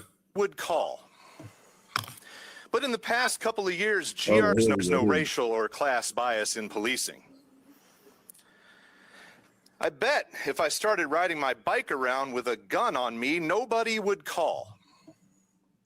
But in the past couple of years, GRPD has killed on 2 out of 3 calls for simply being black and having a firearm, supposedly in a state where that in itself is not illegal. Speaking of racism, let's talk about dogs. As a white guy from the South, I got to say that when I see a black man running away having dogs sicked on them, it's reminiscent of the plantations of the old South. That you didn't experience, though. You didn't experience those plantations for the old South. You're what, 45, 50 years old? You didn't experience any of that, though. So how could it be reminiscent? How could something be reminiscent of something that you didn't experience? And niggas in the South would kick your ass. You know goddamn well you terrified most times when you out of your house in the South. What city would this dude be safe? Let's play a game. Give us a city where this dude would be safe in the South. Just the South. What city would he be safe in? What city could he, just walk around with a Rolex watch on, or stand outside and count his change? Like go in the store, get his change, and walk out the store counting his change. What city could he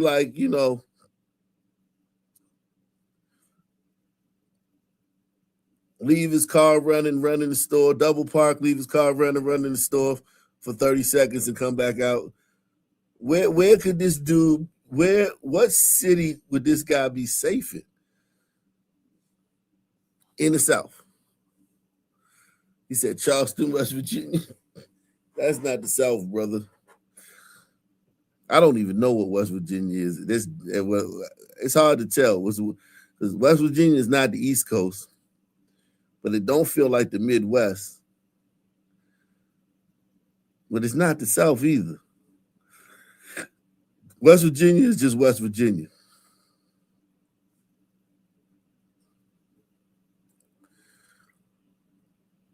He said, I'm out here in Miami. There's nowhere this white guy would feel safe. And then let's just say this. Let's do it even more. Let's add something else to the mix. Around black people, like in a black part of town. Because black people are everywhere, but just specifically in the part of town where the black people live. We know black people are everywhere. They're downtown, they're traveling around the city, but the place where they live at, could this guy feel comfortable? Where's a city where this guy could feel comfortable on the black part of town? Where he could let his hair hang, where he could let his hair down.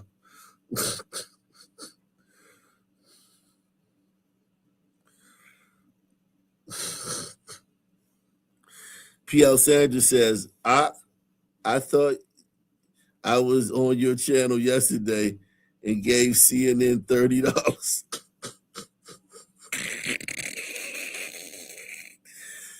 Oh, man, that's crazy. Wow. You funny, man. You funny, man. I'm not CNN, man. I'm you can't be mad at me for not hating Jews, man. I give all you Jew haters a platform. What more you want me to do, man? I give Jew haters a platform. I don't stifle your opinions here, man. I let you spew your anti-Semitism, man. I just say, man, listen, they good at some things, man. They good at some things, man. And they're very successful. Now, do I want to live in a Jewish culture? Fuck no. But would I rather, if you got to give me Muslims or Jews, I'll take Jews at 10 days out of the week. But do I want Jews? Fuck no. Hell no. I don't want Jewish nothing. You know what I mean? I don't want Jewish nothing.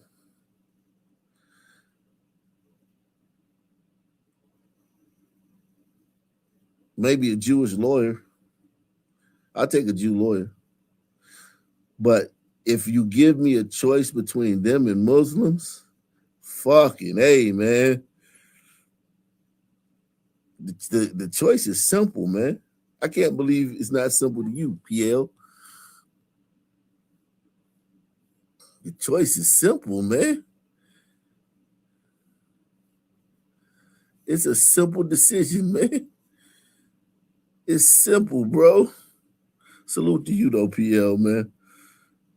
It's simple, man. I think when when you really sit back and think about it, like, do I want to live in a world run by Muslims with all the bitch? You like looking at women, don't you, PL? PL, do you like looking at women?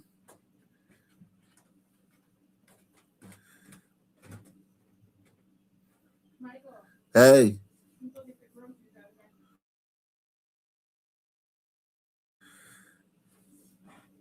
Do you like looking at women, PL? All that goes away if the Muslims, if you being ruled by Muslims. All that goes away. All of that goes away, man.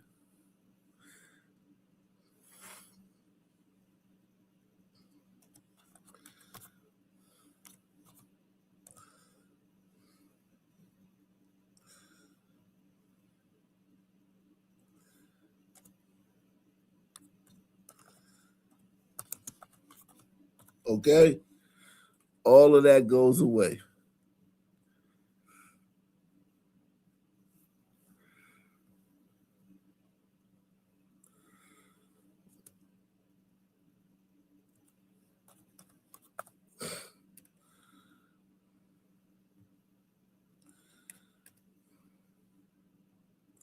You ain't getting no more of that, man. Okay? You can cancel that. You can straight up cancel that. All right?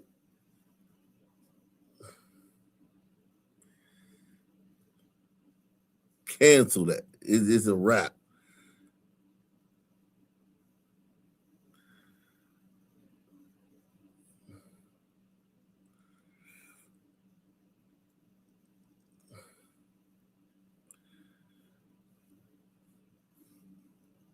All right?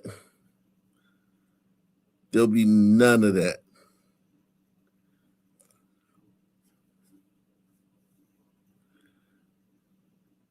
Don't you have daughters, PL? Sisters? Hmm?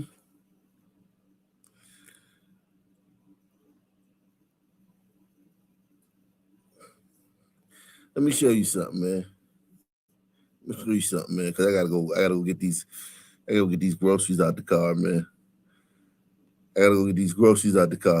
I'm gonna show you how is this 1984. This is black people in Israel in 1984.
Mr. Carter around?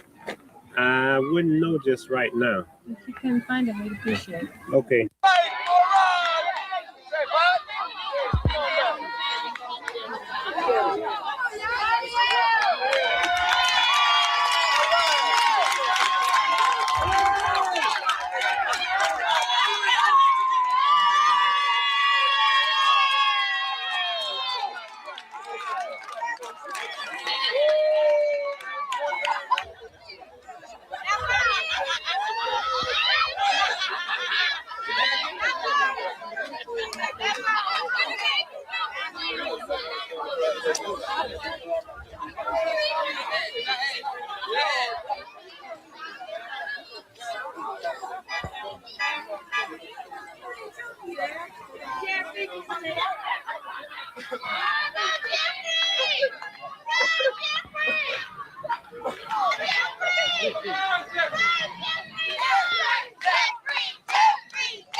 Janet Hashman, nice to meet you. Right here.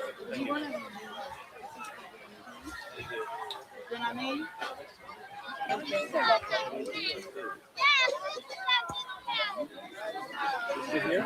Selam arkadaşlar. Yeah.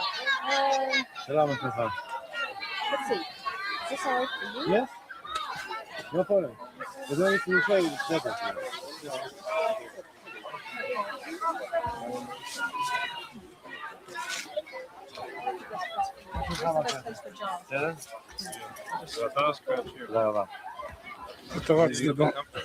Yes. Yeah. What I'd like to do is, we came today mostly because it's a. Eventually, we'd like to talk more. Whenever. Do you want me to do the mic? Okay. Make sure the mic's not shut. Where's? Okay. Mr. Farrell, why are you here today? Well, first to join in the celebration of the New World Passover. But as importantly is just to come with my wife to see what's going on. I was distressed, as many people in the United States were, especially Black community leaders, at the article in the Jerusalem Post of April 30th, where an Interior Ministry official said basically that these people must go and likened them to the PLO. It just didn't ring well. The press conferences that have been held across the United States indicate that. And I think that by me and my wife coming, given the fact that I'm an elected official, City of Los Angeles, I'm on the board of a national organization, Trans-Africa, that pays attention from a Black perspective to foreign affairs, that we are not taking this matter lightly. We're very concerned about it, and we'll have questions to pose to the Israeli government and our own government. Do you feel that the Black Hebrews are being victimized here? Well, I'm just saying that when you see statements attributed to Interior Department ministries who are not low-level civil servants, and the choice of words that they use, it bothers one, especially when you look at the makeup of the people who came to Israel. They're from communities like ours in the United States. And it's just distressing to have them likened to the PLO by ministry officials in light of what's happened in the last year and a half or 2 years, where people in Israel have negative attitudes towards the PLO. Things have happened. Look at Lebanon. Prior to then, one would have said that could never happen. After it, a tremendous study has been done, and it seems as though some Israelis stepped aside to let something happen to people because they were PLO. And you liken people to the PLO. You have a statement like that made by a ranking Interior Ministry official, and you find that there are people in the United States who are going to be concerned about their own folks. Do you feel there's a race issue here, or an attitude based on race? No, I think is what we have is an Interior Ministry official making a statement that is published in the press. No one repudiated it. I don't know, maybe that's part of a policy of the Likud party. I'm not involved in Israeli politics. I'm just saying that people of that particular suasion seem to have this point of view, and no one in Israel is speaking out otherwise. So race is not the issue that concerns you. I asked that because... No, I'm just saying I don't know. But you mentioned that in the States, there's been a reaction in the Black community to what's happening. If you look at the makeup of this particular community that is here, you can see that most of them come from inner city communities that you'd find in Los Angeles, Chicago, Detroit, New York. I mean, people have a vision and they come to the Holy Land with a vision. And there's an internal debate, I understand, within Israel as to who is a Jew. But this is a place where people who have religious concerns from around the world have always been welcome, traditionally welcome, regardless of who the political powers have been. And it's distressing. Do you have suspicions as to why there would be this particular focusing on the Black Hebrews now? And I'm asking, do you think that race has anything to do with it or not? I don't know. That's one of the reasons I'm here to see. And I hope that I'm going to have the opportunity to meet with government officials and other private parties to find out. Are you going to be meeting with American officials at the embassy, do you think? We've asked. No answer yet. No answer yet. But I don't take that to mean anything, perhaps to indicate that they won't. We just arrived. Right. Okay, thank you very much. Yeah, sure. Yes. Some Israelis, I've heard, say that race is not the issue, that if this were a group of white people, for sure there would be no problem. They would be out immediately.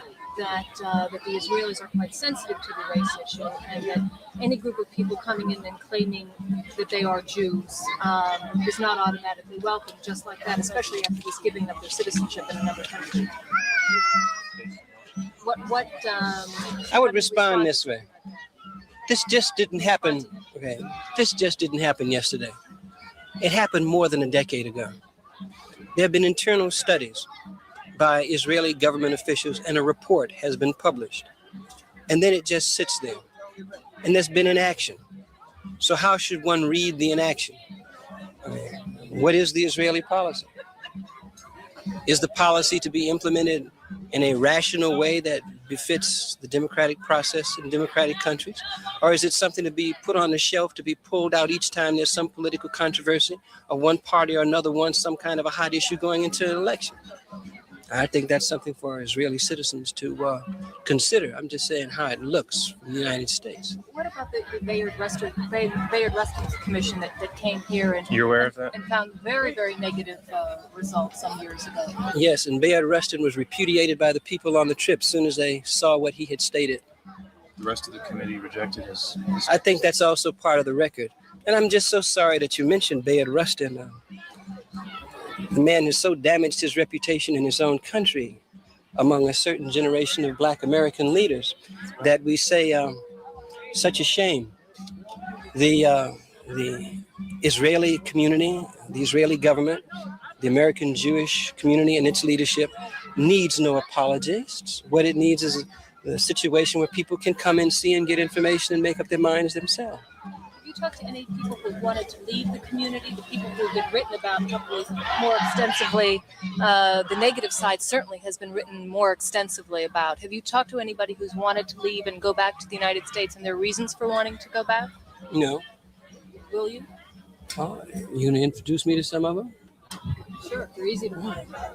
Well, I'm just asking, are you here to attempt to not only come to the community, but also talk to other people who are not so happy I made it very clear when I was in Los Angeles, when I talked to people who are active American Zionists and to the Consul General, that I'm coming here with an open mind.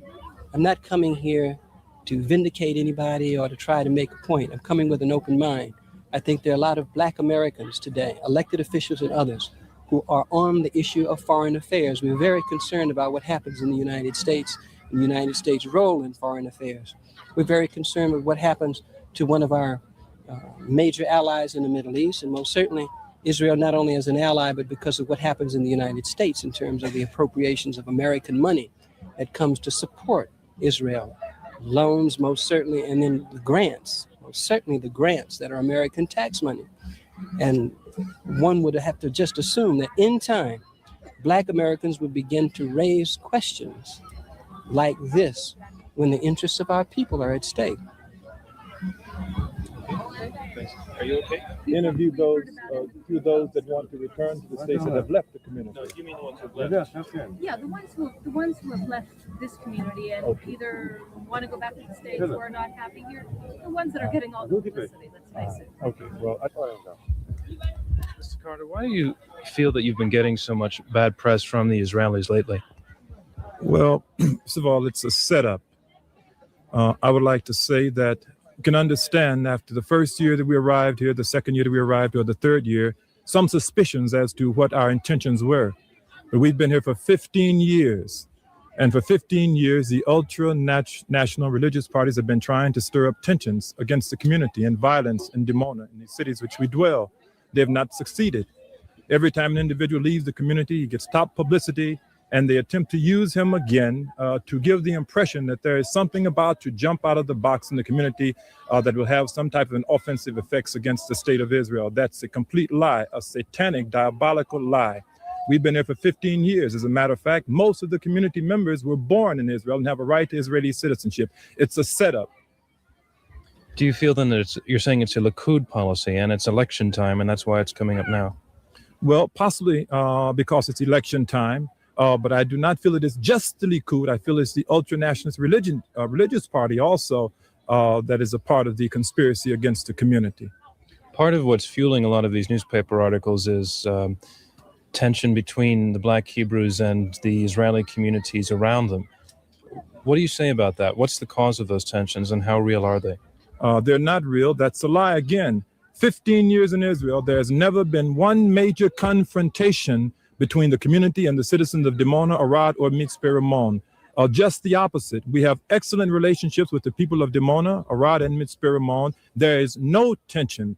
There is an organization that is attempting to stir up tension between the community and the citizens of Dimona, and they have failed. And every year or so, when they can get something they feel is hot, they attempt to stir up that tension between us and the people of Dimona. They have not succeeded, but we can well see that they have not stopped trying. What's motivating them?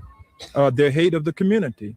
Why do they hate the community? Well, possibly they have their own personal reasons, but possibly that they have some personal fears. But I would like to say the question was asked, sometimes it's posed about race. I do not want to feel that race is the problem. But here, when we consider after 15 years with this particular community that is against the community, the Arad Committee for the Return of the Black Hebrews, I would like to say I feel that race is the problem in that particular committee, not in the state of Israel, but in that particular committee, their motivation is racist.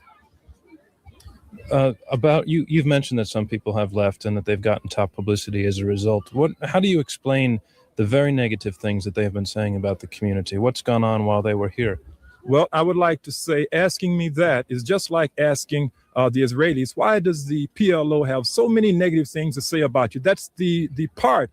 Enemies of an individual say the things the enemies are supposed to say. People that just leave say the things that people that just leave say. Now, when I ask Israelis, why do you think that the PLO has so many negative things to say? The PLO has nothing good to say about Jews in the state of Israel. And that's the same thing with enemies of the community. Those individuals that have left have made themselves enemies of the community, and they say the things that enemies are supposed to say. Then there's another category, those that just want to leave the community. We live communally. I don't like that. I want to be my own person, do my own thing, and they just leave. But an enemy, he has to say the things that enemies are supposed to say. Those individuals that have left are enemies of the community, and they work for the Arad Committee for the Return of the Black Hebrews. They pay their salary, and they're providing them with all the necessities and all the opportunities for the publicity against the community. They're getting salaries for this, you're saying? Of course, it all has to do with economics. The last individual that left was because he did not want to work. He wanted to lay around and run the streets of Tel Aviv. We did not allow that. And our morals and our principles would not allow that. So he found someone that possibly would give him some finance under the table if he would smear the community, and he agreed to do it. The Israelis are touchy about the reports that you have contacts with Louis Farrakhan because they consider him an enemy of Israel. What can you say about your relationship with Mr. Farrakhan? And do you see him as an enemy of Israel? Certainly, Minister Farrakhan is not an enemy of Israel. Minister Farrakhan is attempting to revive the spirit of liberation in the midst of our people. We have a very close ongoing dialogue. I do not like the fact that every time an individual is misquoted, first of all, in the press, that they attempt to use this to say that he's anti-Semitic or against the state of Israel. I do not believe, if you would have an interview with Minister Farrakhan today, that you would find him to be anti-Semitic or anti-Israel. Not anti-Semitic, first of all, because we are Semitic. I am Semitic, and to be anti-Semitic would certainly have to be anti the community. He is not anti the community. Tell me about when you say you're Semitic. What is a Black Hebrew, and is a Black Hebrew a Jew? I am an Israelite. First of all, I want to go back and touch briefly historically that there were 12 tribes that made up the nation of Israel. There were Jews. Those that were descendants of the tribe of Judah were called Jews.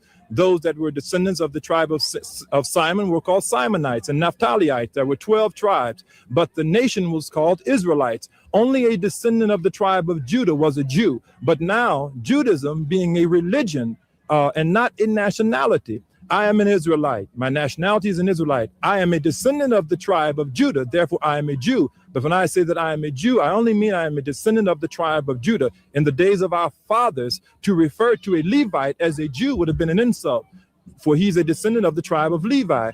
To refer to a Simonite as a Jew would have been an insult. And I can only relate to the things that I've been given them by our fathers and historical facts. I'm an Israelite by nationality. I am a Jew by tribal descendant. That's what a Black Hebrew is. Where were you from in the States? It's from Illinois. And were you raised there as an Israelite also? This was part of your upbringing, or did you come to discover a revelation of some kind as you were growing up? Well, there were revelations as I was growing up, and also I was told by my parents that we were descendants of the biblical Israelites and that one day we would have to return to the Holy Land. But when you say that I was raised, I want you to remember that I was raised as a slave. And I was what the slave master, first of all, that he said that I was a Negro, just like all other blacks that were slaves at that time. And naturally, those were lies and distortions. But in private, my parents would tell me the truth as they were allowed to. In secret, go back, you must understand that 250 years that we were chattel slaves. We were only what the slave master wanted us to be. But in secret, our parents told us that we were descendants of the biblical Israelites and that one day we would have to return to the Holy Land to establish the long-awaited kingdom of God. How broad is the group of people who are Israelites in this category? Is it all people who come from Black Africa originally are Israelites? No. What is the grouping? I could not say.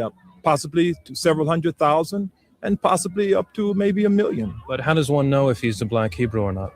If he is a descendant of Abraham, he must do the works of Abraham. First of all, there's the fleshly descendancy, which at this point in history, is not the of utmost importance. It is the spirit of the individual that would determine at this time if they are descendants of the Israelites or not. You can convert, in other words, to the belief. No, but you can be. I would not like to use the term convert.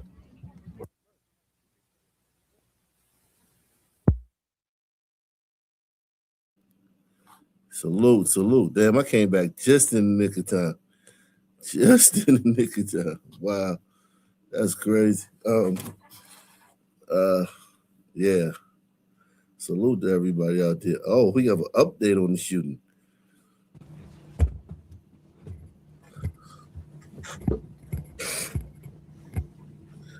An update on the shooting in Cincinnati.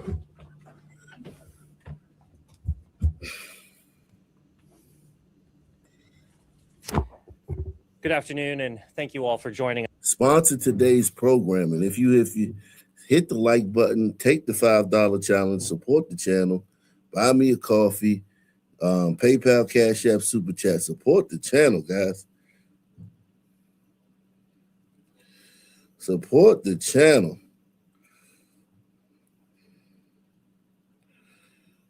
Support the channel.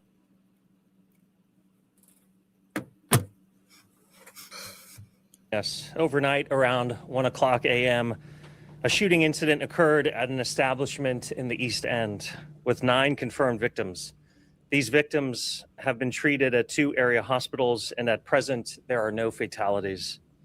You will hear in a moment from City Manager Cheryl Long and Interim Chief Adam Henney to discuss the current status of the investigation. Before they come up to speak, I'd like to emphasize a couple of things. First and foremost, our law enforcement and our first responders are heroes. That is true. But unfortunately, I'm not shocked. So many of us in America are in the same. That's a rough looking sister, man. She looked cute from a distance, didn't she? That's a rough looking sister, man.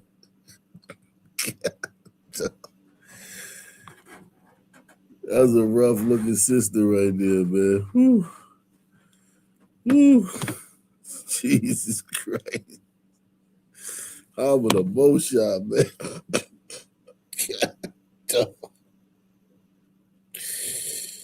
Jeez. That's a rough.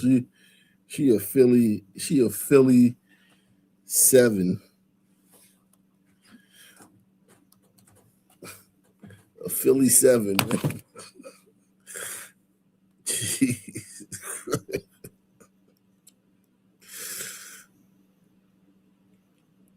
Yeah. Look.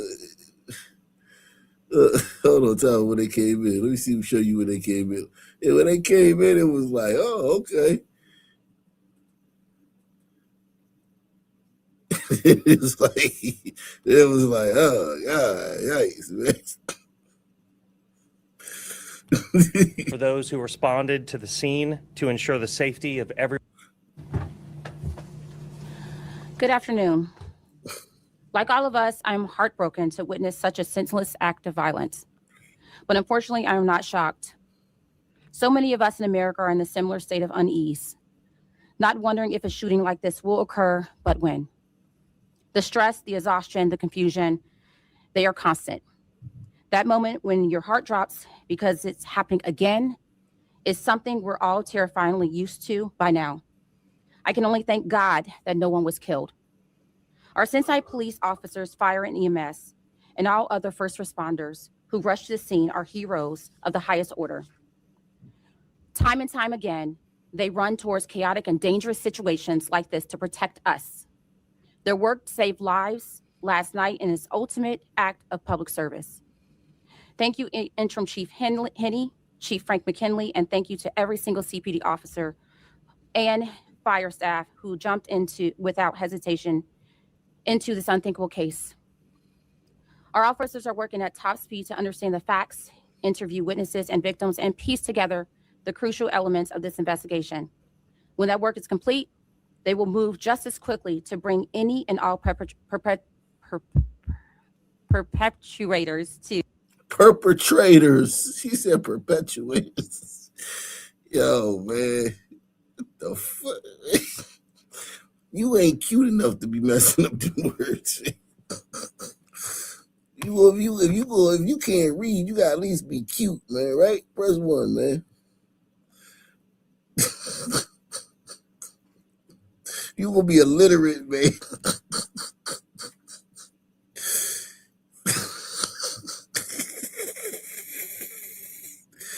I know, I'm foul, man. I ain't right, man. I don't know why I'm foul, man. I ain't right. I ain't right, man.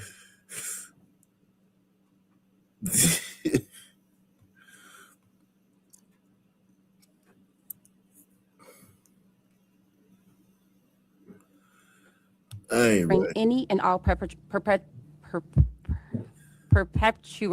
to justice. That is what CPD elements of this investigation. When that work is complete, they will move just as quickly to bring any and all perpetrators to justice. When that work is complete, they will move just as quickly to bring any and all perpetrators to justice. Perpetrators. Yo.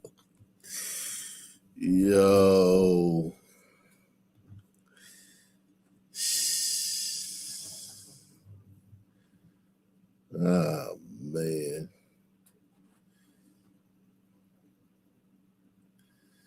Man.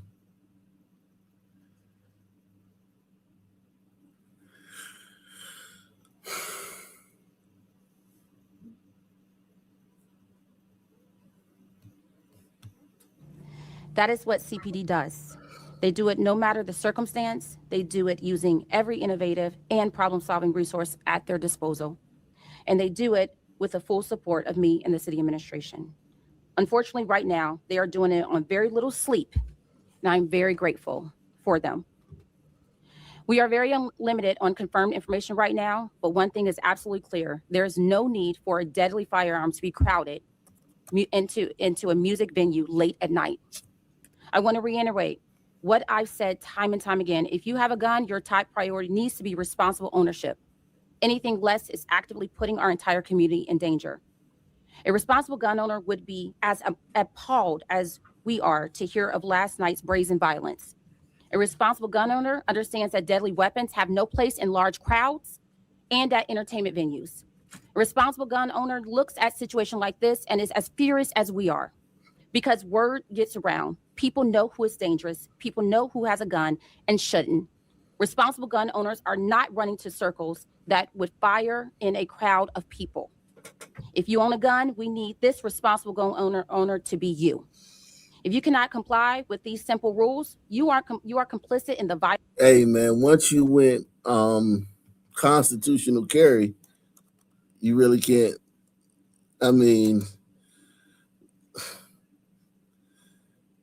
once, like, it's really nothing you can do now. All the stuff she talking about, you can only really do if you need a permit to carry. If there's permitless carry, man.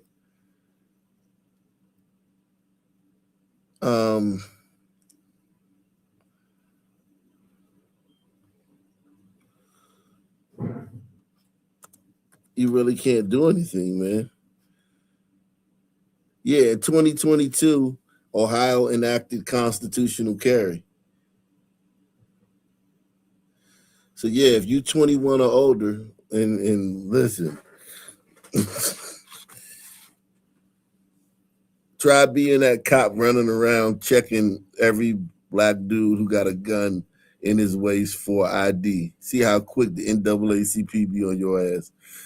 So basically, everybody can just walk around with guns. You just, like, if they got constitutional carry in Ohio now, man, you can't. Everything she's saying is null and void. She's living in another world. Violence, period. When firearms get into the wrong hands and when gun owners are lax with protocols that stand between us and deadly chaos, that's when the unthinkable happens. There is no excuse. Guns are gasoline to the flames of violence. They amplify the destruction and overrule any sense of resolution.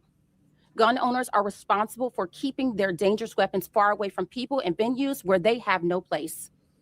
Please help us prevent more senseless violence. Stand with us and say that this careless treatment of human life is not acceptable in our city.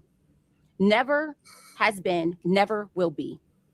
Join us to protect our neighbors, our families, and our fellow Cincinnatians. How about you join us with giving us a description of the shooters?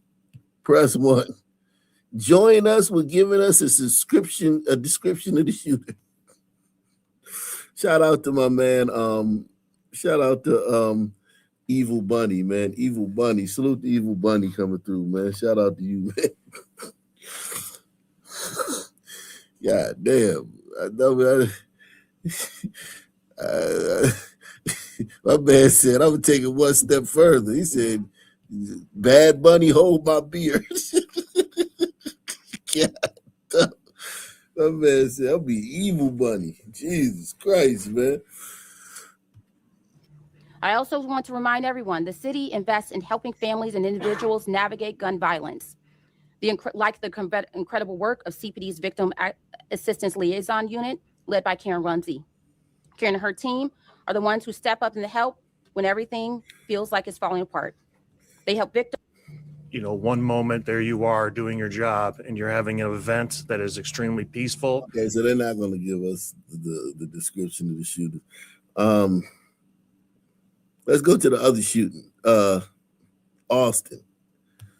I have some breaking news. I want to bring this in now. I've been telling everybody about the Austin mass shooter, and now we have a picture.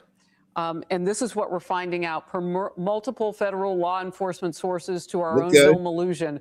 The Austin mass shooter is a 53-year-old naturalized U.S. citizen who was born in Senegal and was living in Pflugerville, Texas. Material recovered from his person and inside the vehicle give possible indications of a nexus to terrorism, as the FBI announced earlier today. And remember what we said he had in his possession and was also wearing. The shooter was wearing clothing that said Allah on it. His sweater said property of Allah. And there's also known to be an undershirt with an Iranian flag and other materials inside. And remember what Representative Michael McCall of Texas just told me last hour. He said, Harris, in my own backyard, just last night, we had an event that possibly could have been terror-inspired right here in Austin, Texas. This is what he was talking about. Brett, I was Hey. reminding Americans. Hey, PL Sandridge, if you're still in the building, you need to check out that poll, man. 83-17. Yo, it's a landslide, man. It's a straight up landslide, bro. It ain't even close, man. Let me show y'all this poll, man. The people have spoken. I think the people have spoken, man. The people have spoken, bro. The people have spoken, man.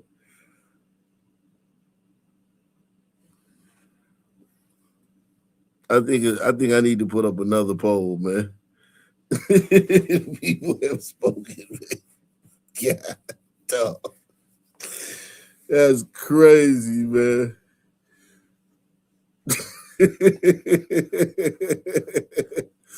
Yeah, sister.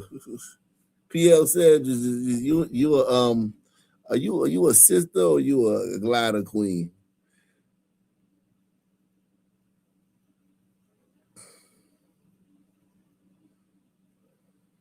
Or you a ombrita or Patel queen?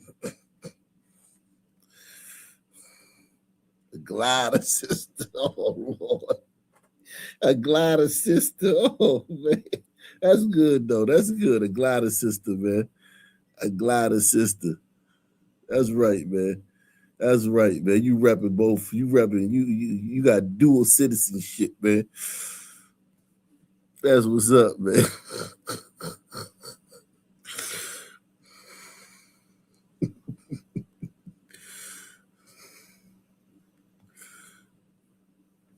This is not a new place. Which one do you call yourself? Do you classify yourself as biracial or as black? Because we know white folk don't let you. White people don't let you classify yourself as white. If you got any black blood, you like, nah. You can either be biracial or black. Which one do you choose?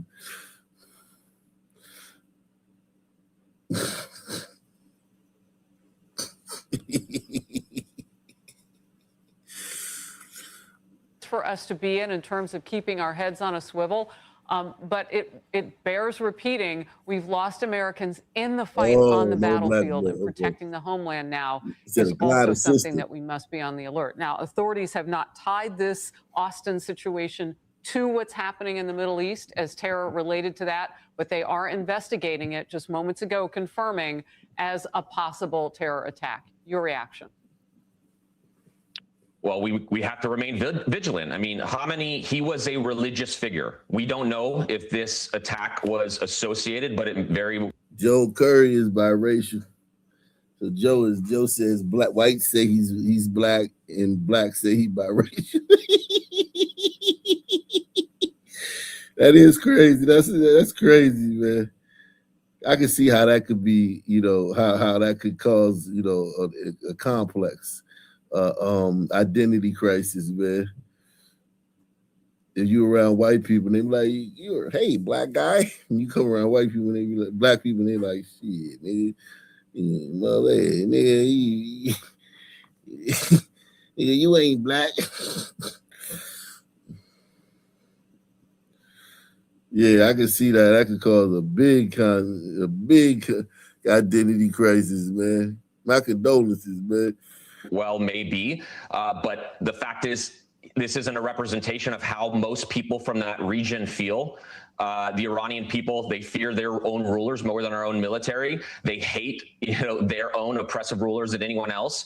And we may see more attacks like this. We have to be vigilant. There are proxy groups everywhere that are looking for ways to harm Americans and hurt Americans. And but the fact of the matter is, overall, there are images right now showing most Iranians and most Shias celebrating today, not because of war, but because they hate their own rulers more than anyone else. That's a sign that we're striking, not just at their military, we're striking at the legitimacy of a brutal regime. The Iranian people want better relationships with the West. They have the potential to be our biggest ally. I think it's important we collectively separate the terrorist regime from that of the majority Iranian people. These people have spent decades, trying to hurt us. And so the fact is, again, we just need to remain vigilant in the wake of these strikes. Look, I don't want to make too much out of this because the FBI and federal authorities have to do their jobs and tell us what the facts are with this particular case. But you are looking at on your screen right now, the man that they suspect to be the Austin, Texas shooter. And he is 53 years old. And I don't know if you had seen this as well. There were all sorts of descriptions about age, but now we know some specificity. He's 53-year-old American citizen, naturalized, originally from Senegal. He is wearing a sweater, and you can see here a sweater that says "Property of Allah" with an undershirt in the Iranian flag. I want to ask you about this. We had a tremendous amount of people come across the border, and I can't ignore this, because this is just fact, Brett. There are a lot of people in this country, we don't know if they're being radicalized. Maybe some came in and they participated in that or led the way or have become something different while they're here. But it matters letting millions of people come in and you have no way to vet them. And that's what happened under the Biden administration. We're catching up, but a lot of those people are still here. Your thoughts? Well, with that, as well as what's going on overseas, there's been a seismic shift in global security, right? That regime over there in Iran is, fragile after decades of corruption. That border for years was a perfect place for the Iranian regime to send some of their proxy groups undetected. I don't know if you remember years ago, we almost had an attack in DC where Iranians were sent in to try and kill the Saudi ambassador at the time. There are humans out there that want to hurt us. And right now there is a complete structural shock to the Iranian regime and their way of life. Their internal system is highly centralized around this supreme leader, and that religious leader is gone. I think that was one of the reasons that President Trump initially had maybe held off the Israelis striking Khamenei, because he was such a religious figure. But that's changed now. We've removed that node, and it's created this uncertainty inside the clerical establishment across the proxy networks globally, and we need to just pay attention for more attacks like this. Brett Velikovich, thank you for. Oh, right.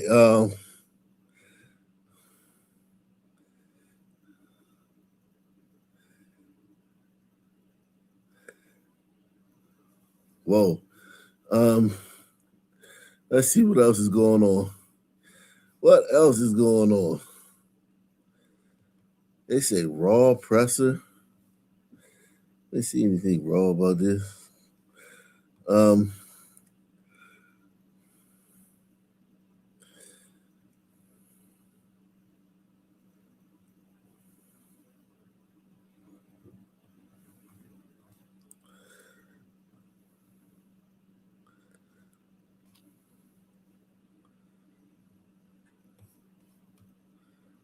We're in a neighborhood called Victoria Island. It's supposed to be the area with the higher end restaurants. I think a ton of embassies are here, a ton of expats stay in this area. So we'll explore it some, but first I'm gonna grab some food, walk into the restaurant right now. So that's the plan. I still want to head to the beach. Hopefully this video. This is the nice part of Lagos, man. This is the city I was born in. I was born in this city. Ain't that crazy? I was born in this city, Lagos. Yeah, we streaming today. We like a streamer, man. I'm gonna start calling myself the senior streamer, man. I'm the senior streamer, man. Hit the like button. Make sure you smash that like button, man. Sponsor that like button, man. Salute to my man. Salute to Barry B. Barry B is in the building. Barry B is the first team All-American, man. We'll go better than my last one, where I was taking the L's left and right. But I think I got things situated. So that's the plan. Goes the inside of the restaurant. right, so we're skipping breakfast and brunch. Here in Nigeria, they have some soups that come with like, if you're from Kenya, it's called ugali. But here they call it swallow. Similar thing. You use your hands and like thick mashed potatoes and you dip into the soup. You scoop the soup, put it in your mouth. But I think I'm gonna skip that because I tried that last night and yeah, here it goes. It's called swallow, but places like East Africa they call it ugali. But yeah, I bought some last night and I was not able to. It was a messy meal for me, so I think I'm gonna skip that. I eat that stuff with a fork. I don't have it much, but when I go to New York with my Nigerian family, I eat that stuff with a fork and knife. I don't eat with my hands. I'm sorry, man. Only thing I eat with my hands is hamburgers, tacos, American food, nuggets. I ain't eating no damn soup with my hands. Crazy. For right now. Damn. So I love the stews, but like I said, they're kind of messy. I might eat one tonight. But for right now, I know there's a debate in the West African world about who has the best jollof rice. So I gotta try one from each country I visit in West Africa. So we got jollof rice, fried plantain, and this is I think chicken stew. I don't know, half my family is from Nigeria, my father's side. So I grew up eating, well, before my parents got divorced, I grew up eating some Nigerian foods, mainly the soups. The jollof rice, that's the first time ever having that. Yeah, but the jollof rice was delicious. Chicken was delicious. Fried plantains, love those. So yeah. But in the meantime, man, we're just gonna walk around a little bit, different neighborhoods, check out the scene. I want to head to a beach, but I heard some rumors about the beach. We'll find out in a second. But in the meantime, we're just gonna check out different neighborhoods. We're walking straight into, I think, the heart of Victoria Island, which, as I said previously, is supposed to be pretty much the area where you want to stay in, a nice area.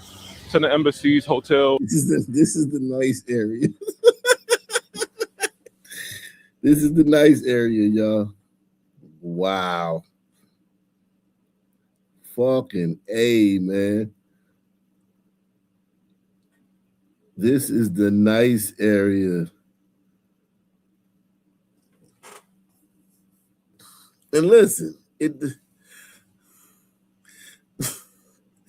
technically, man, like, if you adjust, how you if you adjust for XYZ, it is nice. Yeah. It's in the refrigerator. It's in the back.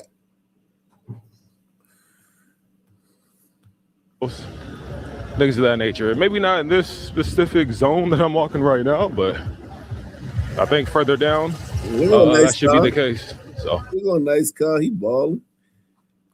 We're about to find out in a second.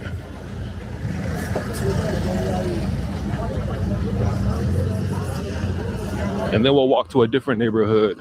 So like I said, let's just check out the scene. So far, so good. In that restaurant, I think they said I was able to pay with my Visa card. So I think the first day I got here, it was just taking. They covered up the sewers. When I went there, all the sewers were open. They making strides, man. They covered up the sewers, man.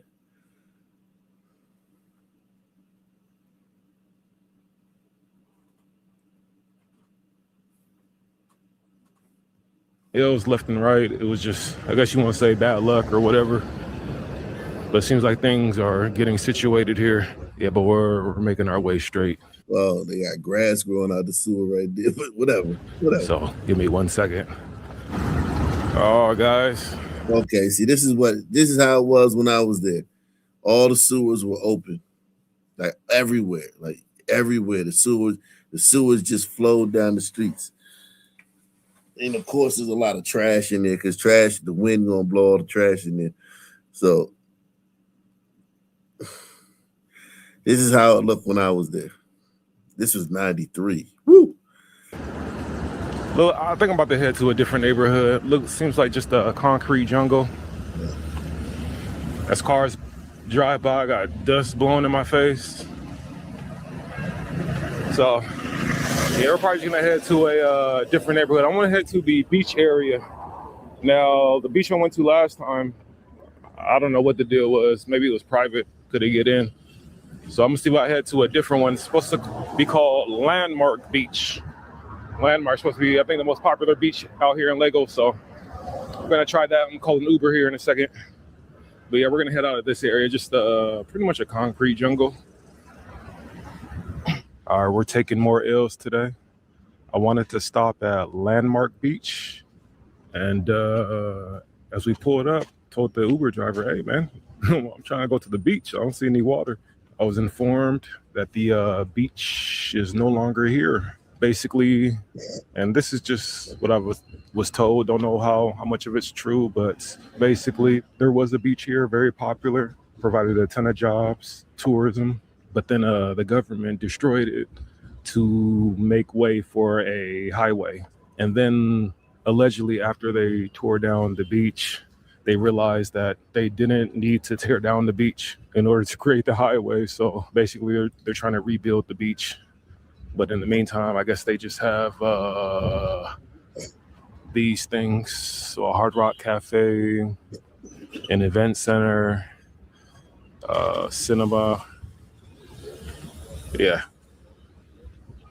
You guys let me know if that's true. They basically got rid of the beach for no reason, which if what I was told is true, then man, that's sad. Oh, that's sad. Oh, that is, wow. So took another L. There's no beach here. I don't know.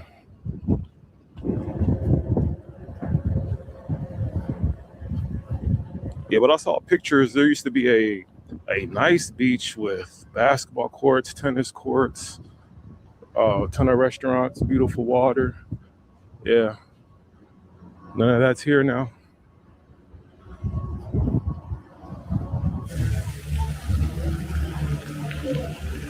We're at a place called Freedom Park.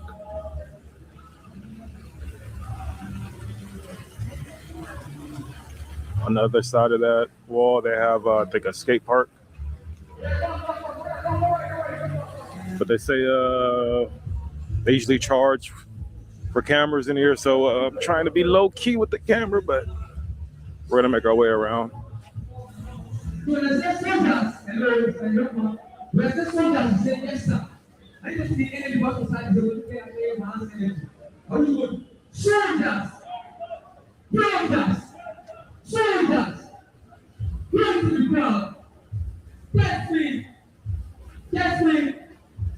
All right, guys, we're about to end the video right here. Let me be honest with you all. I don't know if it's me, if it's maybe, I don't know. Let me just break it down to you. So when I left Australia, I left with a sickness. I was really under the weather there. I'm a lot better now, but oh man, that sucked. And I just wanted to go back home and just chill and rest. I did not feel like doing YouTube. As I recover, I'm kind of still having that feeling. So I don't know if part of that is due to the sickness. I don't know if part of that's due to being out here in this part of the world again. This nigga that got sick, man. Yeah, listen, man. What he ate at you? Listen, man. This dude funny though. I ain't gonna lie, man. This dude he don't even know how funny he is, right? This dude don't even know how funny he is. He don't even know how funny he is, man. He is funny. Guys, we are here in Lagos, Nigeria. Oh man, the rumors are true. I didn't want to believe them, but oh yeah, they're true. And it started when I got to the airport. Now, if you're thinking to yourself, what rumors are you referring to? Well, I always heard about, people visiting Nigeria and at the airport, as soon as they arrive, getting bribed. And I thought maybe those were one-offs. Maybe those people were exaggerating. But when I arrived, yeah, definitely I experienced the same thing. So at first, everything was going well. Got off the plane, had my passport checked, and that's where I thought if I would get bribed, it would be where they check your passport, because you walk up to the counter and it's just you and the immigration officer. So I thought if I would get bribed, it would be there. It'll just be us alone and no one can see. And the person would probably tell me, hey, if you want to enter, you throw me $10. Otherwise, I won't stamp your passport. That's what I thought. So when I had my passport seen and I didn't get bribed, I thought to myself, maybe they cleaned things up. But boy, oh boy, was I wrong. Wasn't the case. So it wasn't until I got to the part where there are 2 lanes. It asks you if you want to declare any items. You don't want to declare anything. You go to the right. Obviously, I don't have anything to declare, so I went to the right. However, I still had to scan my bag. I guess it's one more check before you enter the city. And because my bags have a ton of cameras and hard drives, the person scanning pulled me off to the side and said that I had to open my bags up, and this is where they got me. They asked me a whole bunch of things. I couldn't really understand their English. I don't know if they were speaking a local language or if the accent was just too strong for me. They realized, okay, this guy's not from here. Then they asked the $1 million question, at least $1 million for them. Where are you from? And I thought for a second, damn it. Give me 1 second. Let me get past this guy. Okay, I kind of forgot where I left off. And they asked me where I'm from and told them I'm from the U.S. And the guy said, the USA? Super loud. I think he set me up. Oh, man. But he said it's super loud. And maybe about 4 or 5 other immigration officers came up. That's what a lot of Black people don't understand about Africa. They think when they go to Africa, oh, my brother, my Lord. No, you're an American. You're food. And when I say food, I'm not necessarily talking about like robbery, but you're food for getting scammed and getting gouged. Like if they find out you're from America, like say you're in an Uber, right? And they find out you're from America, the price instantly goes up. If you buying a fucking bottle of water at a store and they find out you're from America, the price doubles. And that's just the way it is. Like, it's just the way it is, man. You're an American, motherfucker. You're not Black. You're an American. Over, oh, USA, brother, welcome, blah, blah, blah, blah, blah. And then this is where the bribe comes. They say, hey, when you come, you have to bring gifts for the people. And then they're like, do you have a gift for me? Do you have a gift for me? And they're putting the hand signal, the money sign hand signal. I'm like, no. And the scanner dude, the one who I feel like set me up, in my mind, I think he kind of realized what's going on. So he eventually told me that, hey, you can get your bags, you can go, like your bag is clear. Got my bag, tried to quickly get out, and another officer, this time in a suit, he seemed like maybe he had more authority. He stops me, show him the passport. He's like, you're from the US, blah, blah, asking me a ton of questions. The typical, what's your purpose here? Where are you staying? And then he hits me with do you have a gift for me? I'll take anything. I'm like, nah, I don't, I didn't bring any gifts. He's like, it doesn't matter how big, how small. I'll take the gift. And keep in mind, the other officers are staring. Like everyone pretty much, it seemed like they stopped their job. At that point, if you want to come in with a bomb, you could have. I was the decoy because everyone was focused on me. I think the other officers were thinking, oh, is this guy about to give this dude a gift when I already asked? Told the guy, look, I don't have a gift. My first time here. I got to hurry up. I got to ride or whatever. And then eventually they let me go. I didn't have to bribe anyone, but it's pretty wild how open it was in public. Again, I thought bribes would be more under the radar, low key, but no, this was out in the open. I've been traveling around. I've been in many countries, and I've been in poorer countries than this one. I've been to a country called the North Korea of Africa, which is Eritrea. If you would think there would be any bribing, it would be there. It's pretty much once you get there, you're all on your own. When I got to Eritrea, they said, hey, stamp my passport, hey, welcome. But here, wow, it was first time I've been through something like that. That's wild, man.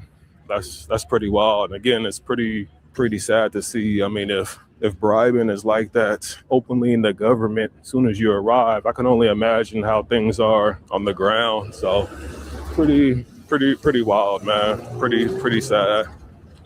But the story isn't done. Some more stuff. Right now I'm heading to an ATM, so that's another topic I want to bring up. At most, this is going to be my third ATM. We'll see how it goes here, but at most, I think you're able to take out only like around 20,000 of the local currency, which is like, for me, it's like $14, $15, not that much. And you can imagine you have to keep taking out $14, $15. Those fees add up. So yeah, but we'll see how things go. I gotta cross this street. 1 second. Okay, you probably can't see on screen, but see the total I can take out. The on a receipt. It's all good. I don't need one. Yeah, see, the total is 20,000. Although it says other, 20,000 is the most, like 14 bucks.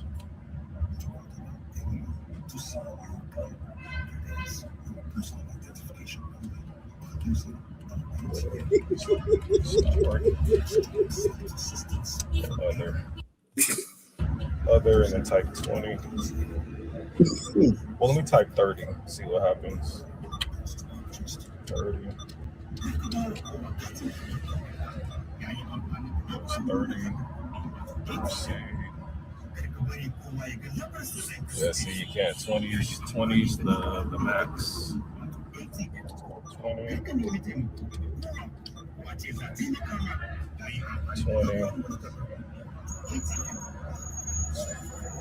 Okay, it's not even working. All right, hold on, guys. Let me. All right, so I just went to about six different ATMs, and for some reason, could not withdraw any cash. Pretty wild. No matter what amount I put. When I first arrived here, I went to a cafe.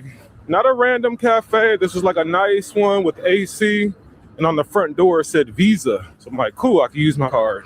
And when I went to pay, I said, yes, I'll be paying with Visa. And then the lady wrote down, she took out a piece of paper and wrote down Shout out to Wakanda Lisa, man. Wakanda looks wild. Yeah, man. Wakanda, man. Yikes.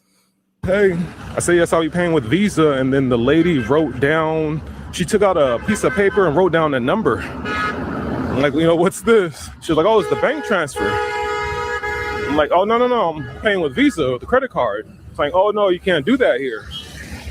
I'm like, what?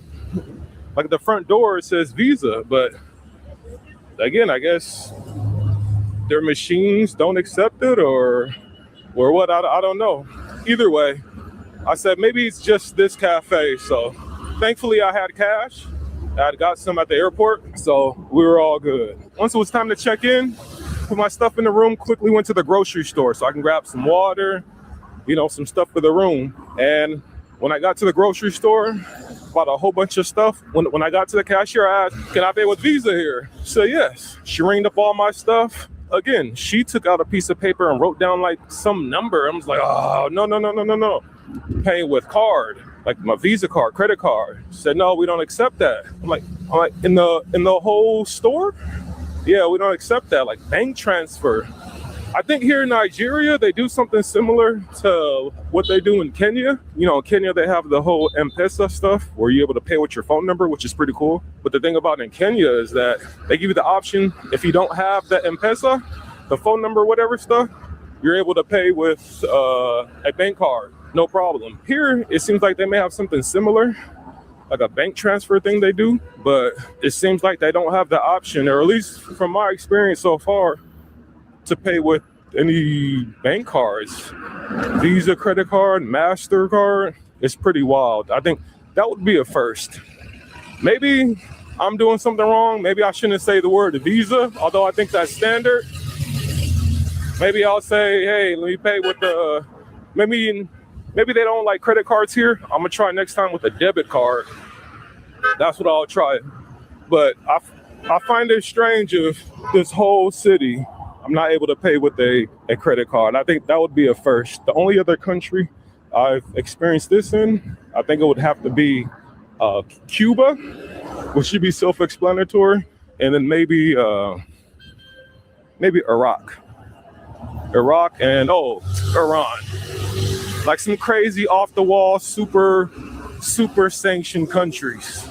I don't think Nigeria is sanctioned by the U.S. I think we get a lot of oil from here, so I don't know. But that would be wild. That would be a first. And that would be something I haven't heard before from any other traveler coming to Nigeria. That's what part of it makes me think, man, maybe it's me. Even though I don't think it is. I've done this all over the world, but that's one main reason why I have to get cash first before I go to this restaurant, because I'm pretty sure the same thing is going to happen. They're going to hit me with you can't pay with Visa here. You got to do some bank transfer. What's up, man? Let me drop the link, man. Let me drop the link. Everybody hit the like button, man. Smash the like button, man. Smash the like button.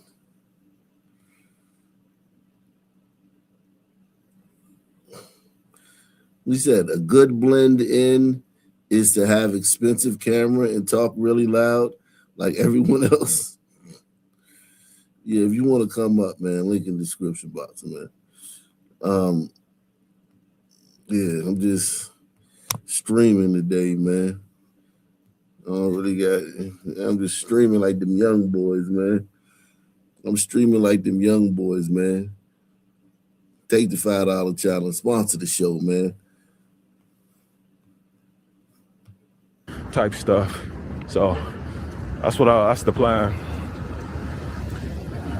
But either way, give me a second. Let me head to this next ATM bank and try to pull out some cash. All right, so the last ATM I went to wasn't there. Okay, so F it. I'm gonna head to this restaurant and I'm gonna just see if I'm able to pay with the Visa card. Hopefully I am. And we'll figure out. See, the economy is trash because if you come over there and you wanna interact with the economy, you wanna give to the economy, you wanna help the economy by spending money. You can't. They don't even let you. They don't even let you help their economy. It's crazy, man.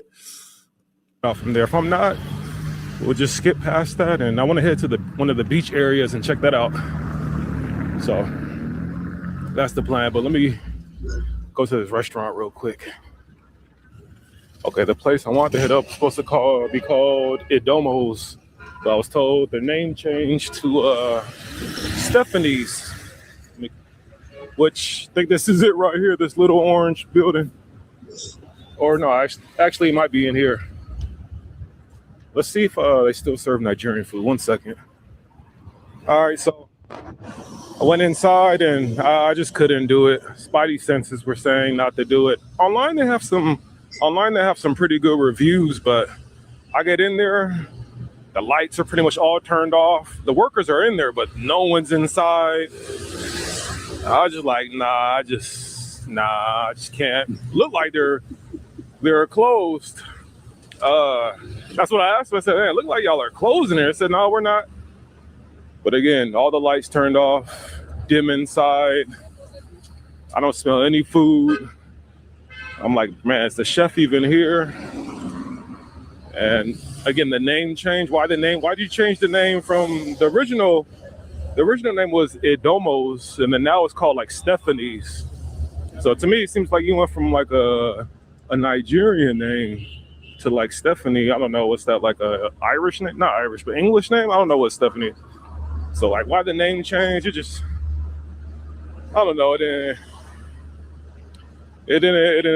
wasn't This poor brother.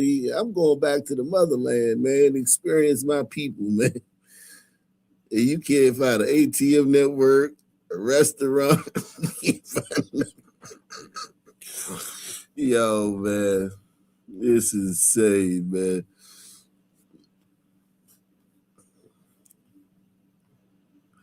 Damn, bro. Damn, bro. Let me go back to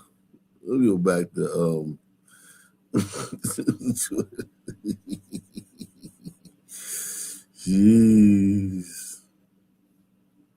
Let's go back to this guy, man.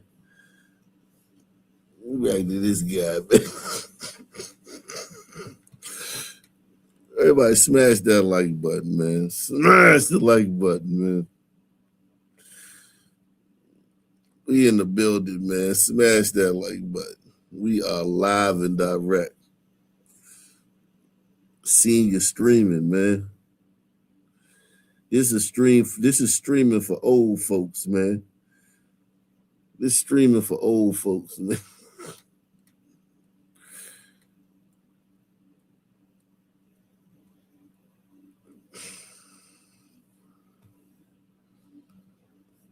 What these are? Yeah, you do. License plate tabs. These are mine from a year ago when I decided to start an experiment to see how long I, as a white dude, could drive around without them and not. I hate to be, and here's the thing. I hate to jinx myself, but I haven't been pulled over in, when was that? I haven't been pulled over in, it's been more than 5 years. Because I think it was before we moved up here. So it's been more than, it's probably been 7 years, 7, 8 years. And I didn't have a license, a valid license, until like last year. I just got my Pennsylvania license last year. And I got valid tags last year too, because you're supposed to get tags after you move to Pennsylvania. They give you 1 year to get tags. And I was up here for 5 years before we got tags. So I didn't have good tags and I didn't have a license. I had a tags and a license, but my tags weren't good for Pennsylvania. My license was expired in DC for 5 years. And I never got pulled over though. And I'm black, Jack. I'm a nigga. I drive like a nigga do, man. Sometimes, let me feel like this. Sometimes I drive like a Negro. Because when you from DC, we drive very aggressive in DC. So when you come to like another city, like of course people from New York and Philly, they understand, but when you come to like a smaller city, you see the difference. I drive I've calmed down, but I drove very aggressive when I came up here. Cop never even looked in my direction.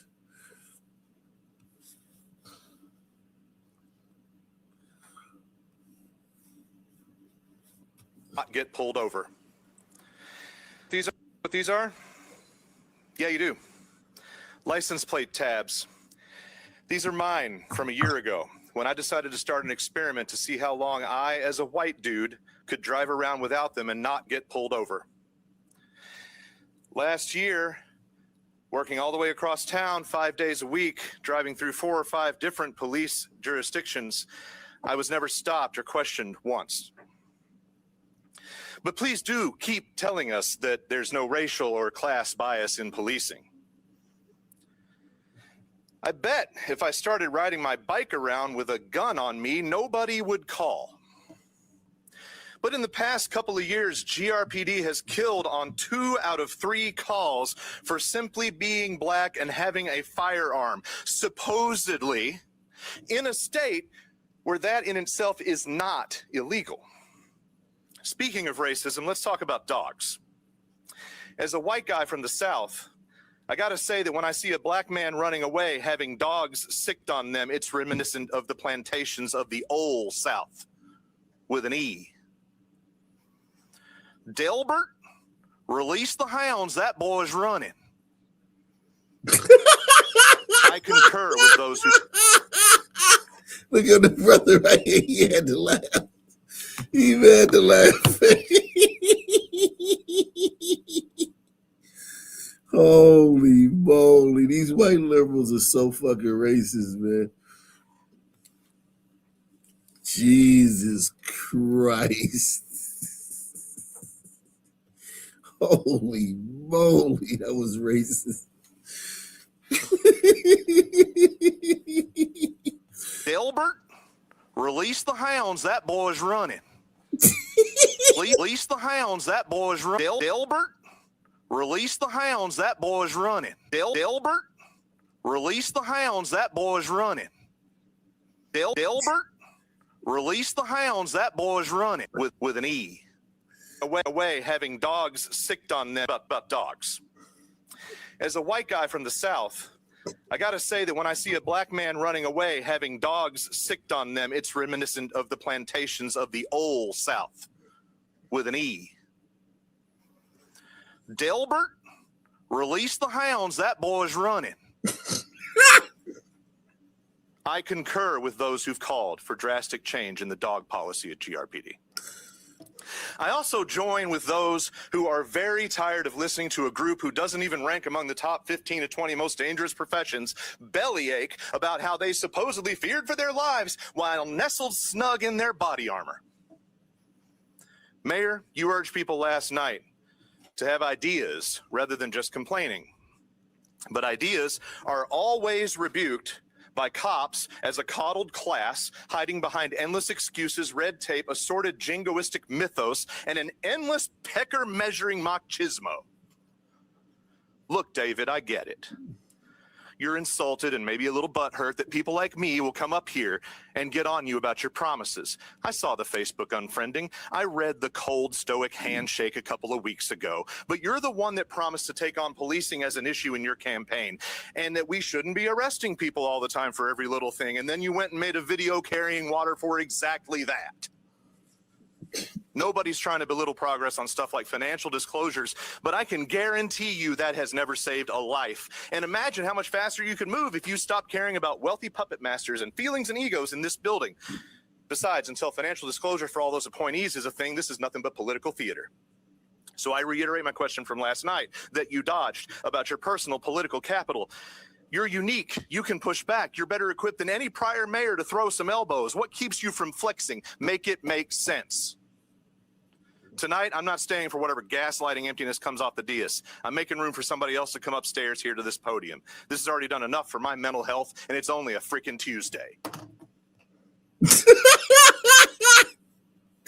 What's up, Snake? This dude, man, golly, man. Where they find these people at, man? Jeez.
Yeah, definitely. That's a good chopping method. Yeah.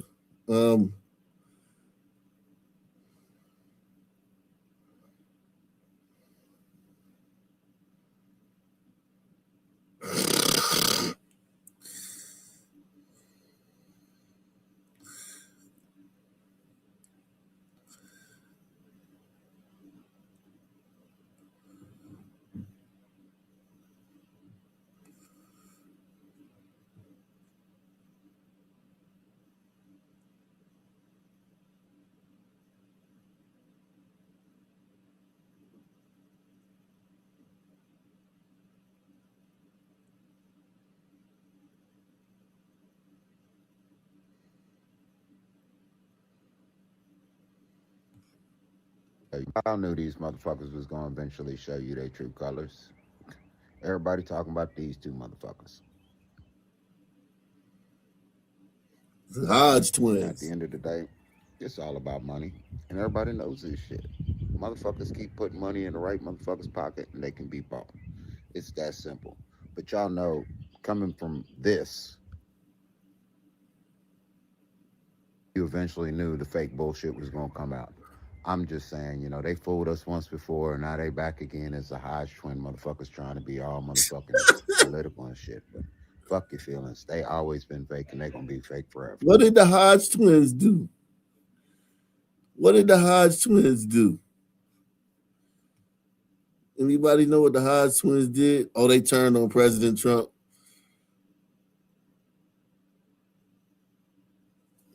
I didn't know that, man. I didn't know that the Hodge twins turned on President Trump.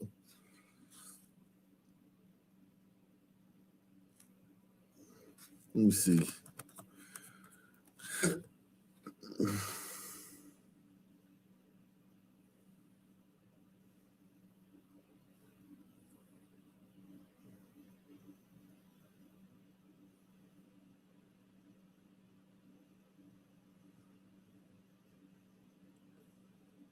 Exactly what we were uniting behind. MAGA wasn't like, let's take down Thomas Massie. This is our number one problem. Right. His consistent attacking of Thomas Massie. Can we get the energy that you have towards Thomas Massie toward the investigation into who killed Charlie Kirk? That'd be great. It's not exactly what we were. You spend the attention you were giving. I don't know who Thomas Massie is, but can you give the attention you're giving to Thomas Massie into going after this girl that I don't like, who married this guy that I like?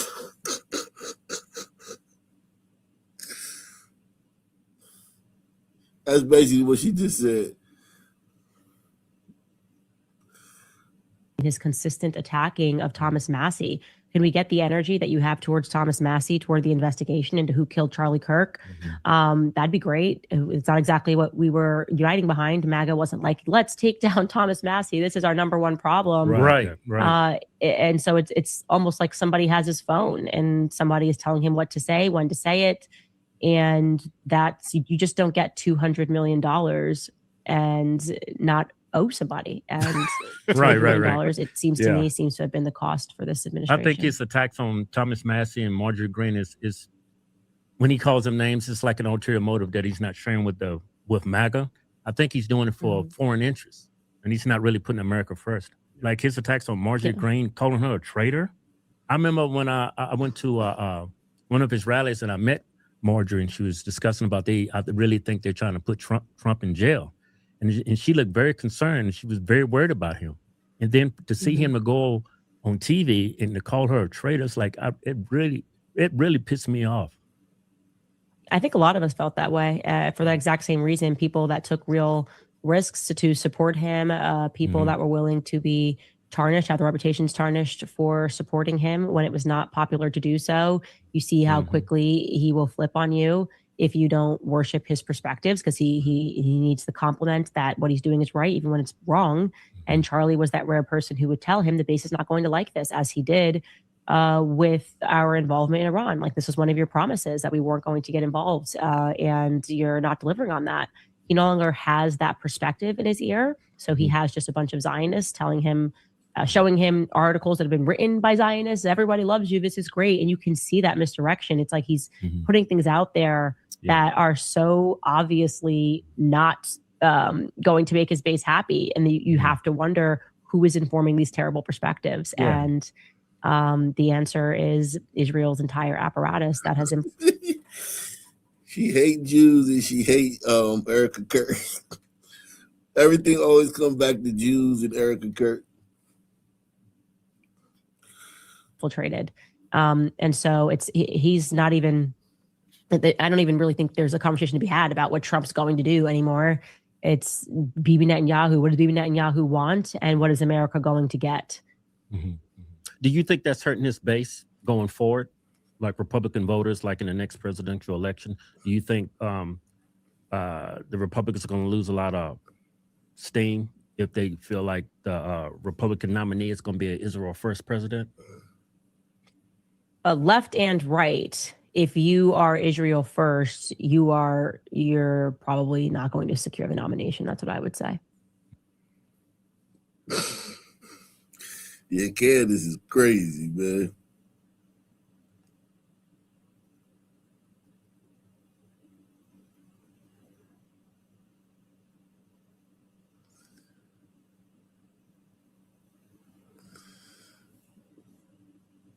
Yeah, but I don't I don't listen to none of these people for my opinions. I just, oh shit.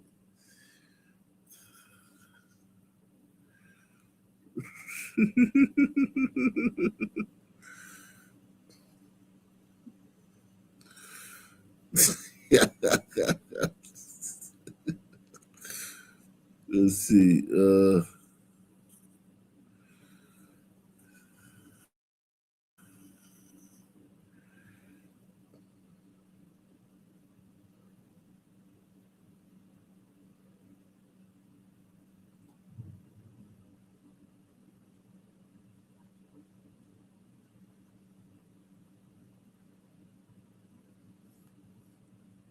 Lord.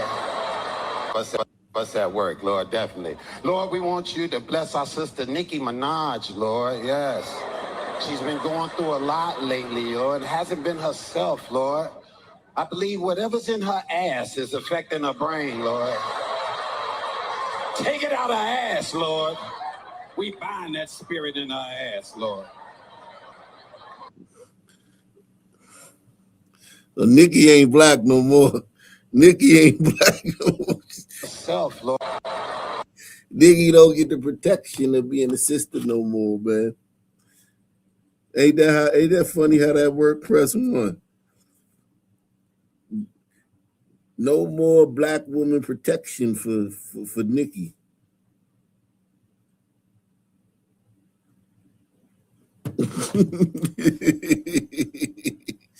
Wow. What's that work, Lord? Definitely. Lord, we want you to bless our sister Nicki Minaj, Lord. Yes. She's been going through a lot lately, Lord. It hasn't been herself, Lord. I believe whatever's in her ass is affecting her brain, Lord. Take it out of her ass, Lord. We bind that spirit in her ass, Lord.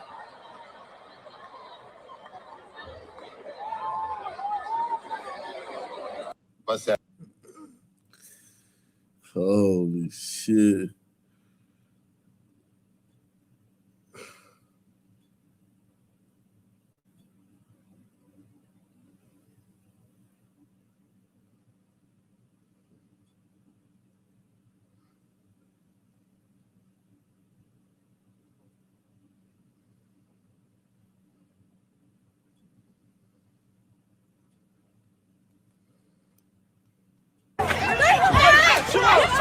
Is this a girl and a boy? Yeah, that's a man and a woman. Jesus. White girls don't got a chance, boy. White girls don't got a chance fighting no sister, man. Woo. If a sister try to fight, white girl, just call the police, man. But then you're gonna feel bad. You call the police on the black person. So I don't know, man. Just run.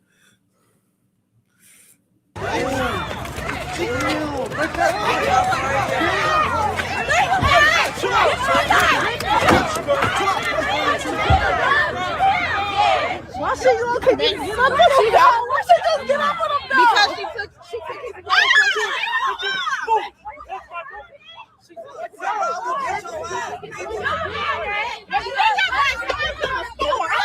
There you go.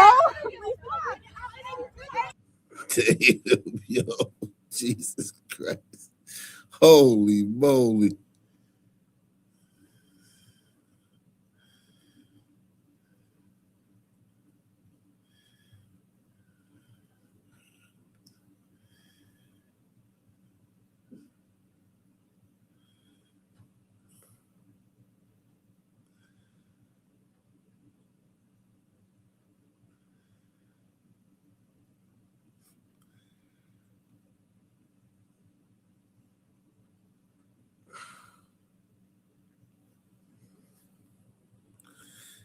If you're being entertained and informed, take the $5 challenge. If you're being entertained and informed, take the $5 challenge. Support the channel.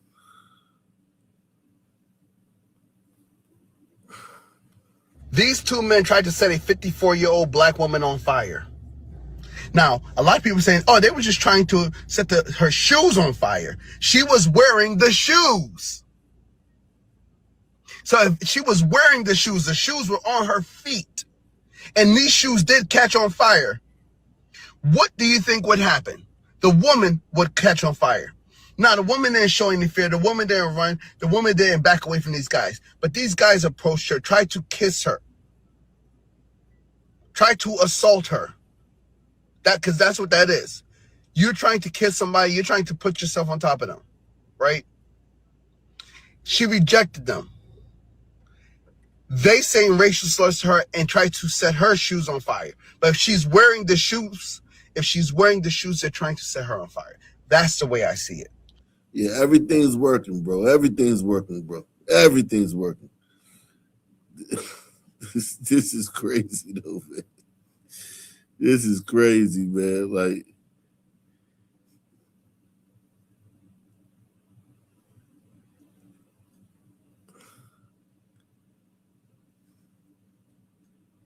where's the pictures of this? Do we have pictures of this? Rocking the mat. Do we have pictures of this?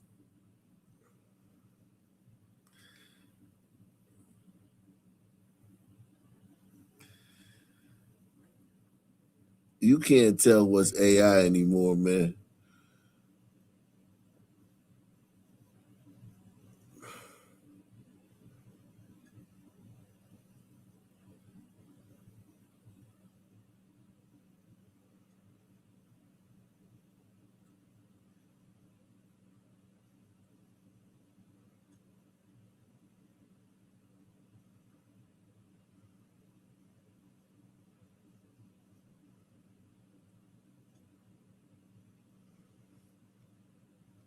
The only reason that any of these files, by the way, are being released is because of the MAGA base that basically tried to push for this for 4 years. Joe Biden released zero. I actually totally agree. It is because of the MAGA base. It is the MAGA base that asked for it. It is also, Donald Trump who said he was going to do it. Now he's the one who has been flip-flopping back and forth on this. One thing I would also note, Donald Trump was a Democrat back when he was hanging around with Jeffrey Epstein. So talk of all the Democrats hanging around Jeffrey Epstein includes him.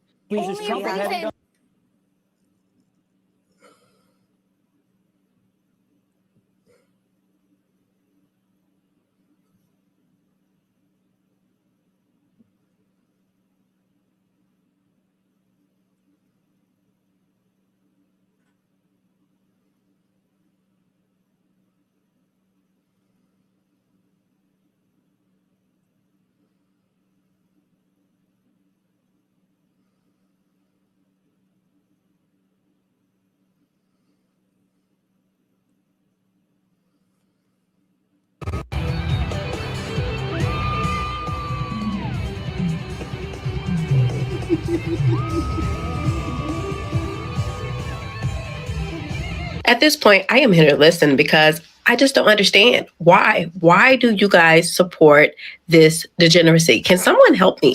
When someone like myself talk about this and talk about how disgusting it is and talk about how Black women need to be better and do better things, make better decisions, I am the bad guy. But you guys allow her to get on stage and play with her. I don't even need to say what she's doing.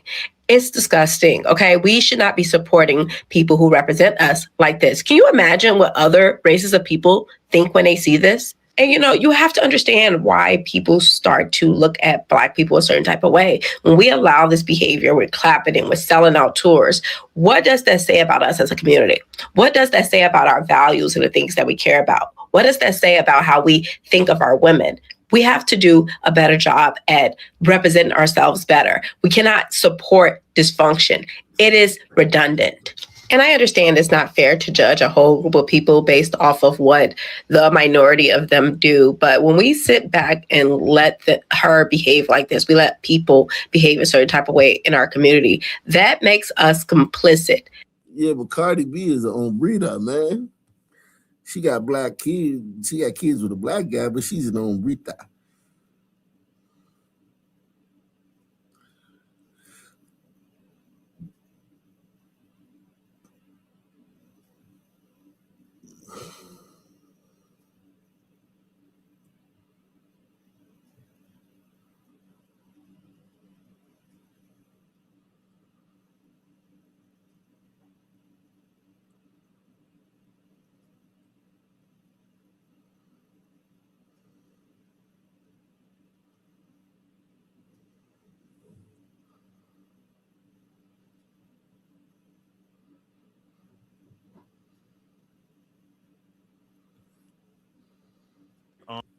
So we just want to say So thank they you. had the NAACP awards last night. So we just want to say thank you to you guys, man. Like it's a lot of since our people have been here over 4 centuries, there's always been a lot of lies told about us. And a lie, no matter how powerful the person is saying it is, it's still a lie. And the truth, no matter how little power the person has that's saying the truth, it's still the truth. And the truth is y'all are loved, y'all are beautiful, and y'all are powerful and mighty. And bless y'all. Thank y'all so much. Jesus Christ.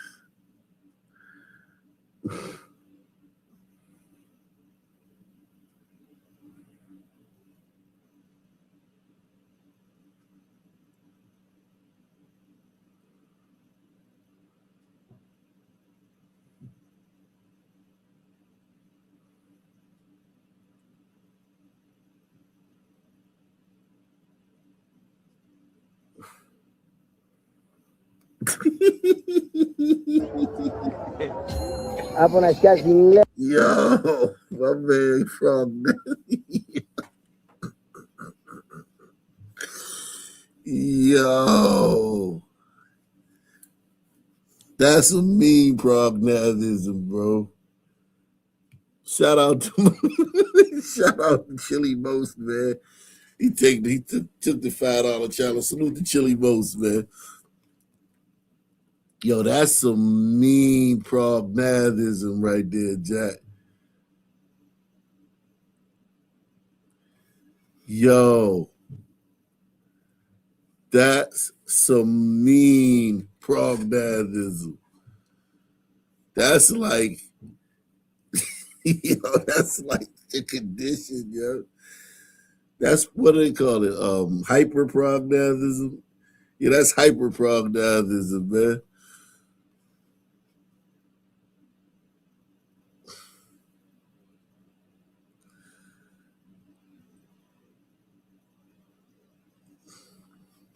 And ini kabai apa nak England? Bapak tu aja ni mungkas. Jo gini bapak tu.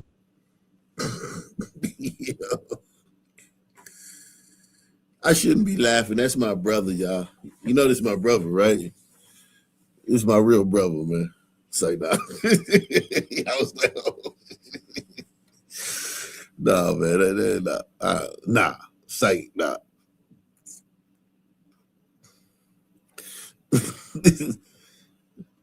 Nah, that's my cousin. Jo gini bapak tu dia bunga,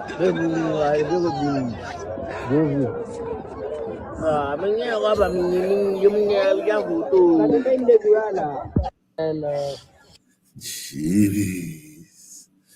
What planet is that nigga from, man? Let me look see what planet he from.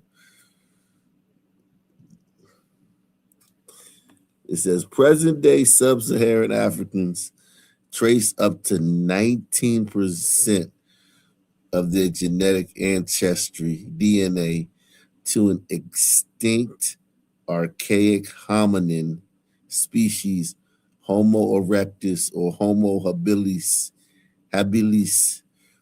that is not found in the DNA of present-day Asians or Caucasians. Yeah, obviously. I mean, you can tell, and they got stuff that we don't have. They got Neanderthal that we don't have.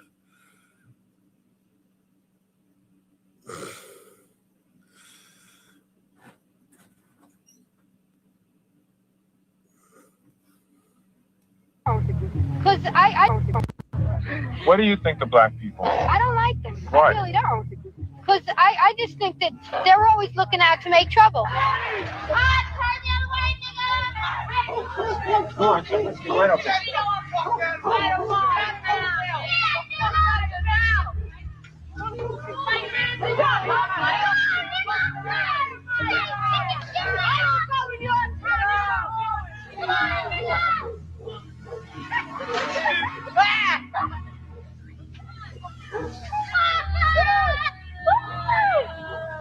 You better turn around, let's go. We were riding down this block, and these white people start saying, "Get out of here, niggas! You know, get out of my neighborhood. Don't come to the same." Then they start hitting on her, throwing rocks and everything else. Throwing rocks. Because we were in their neighborhood. We went on a bike hike to McDonald's. We didn't mean to bother anybody. We had a nice parade down there. Who believes that? Who believes that? Press 1 if you believe that.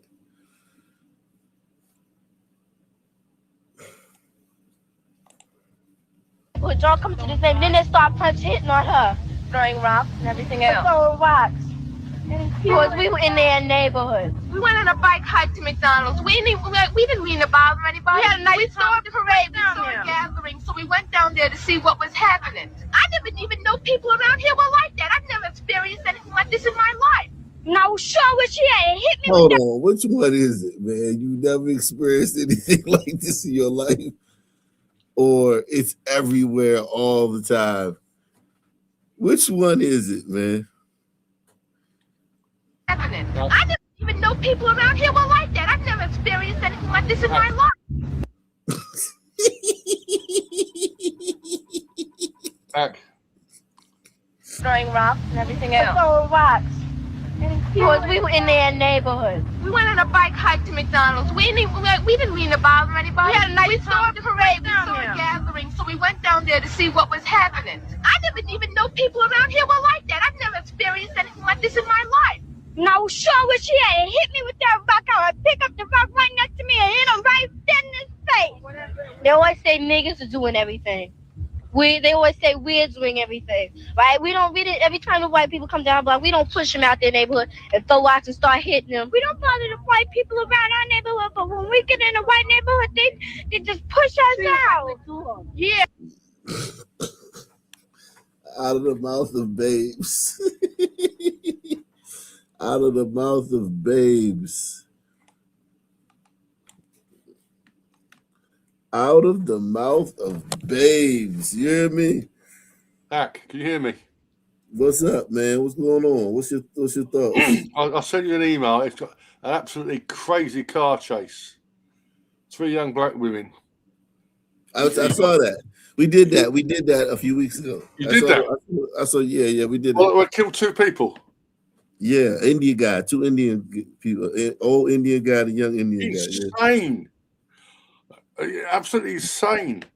Yeah. And the only one of them got 14 years and the rest of them got off or something. There's something about black women in cars, you know, that they're not that oppressed because they can afford cars, but they seem to really go mad. With so many cases like that, some of them end up getting shot. Yeah. You see that shoplifting case? That was insane. You might have to do that one again in the future, but that was insane. Yeah, that was insane. That was probably one of the worst ones I've seen. But we've seen a lot of bad ones, bad body cams like that. But that was a bad one. Yeah, that was a bad one. Yeah, everybody was a citizen with nothing, you know, they were a piece of dirt, dogs. I mean, that's the way you treat an animal. I mean, God, we're human beings. Yeah. You don't treat other people like that. It's just wrong.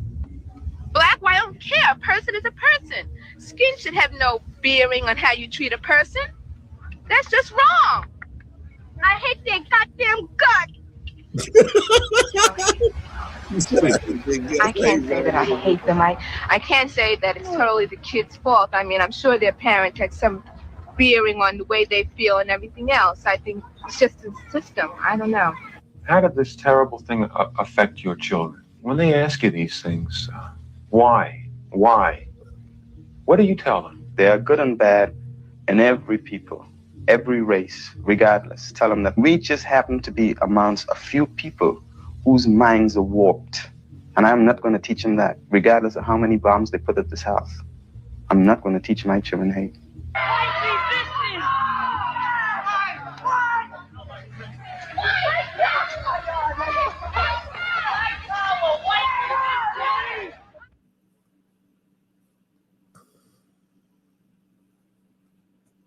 Jeez.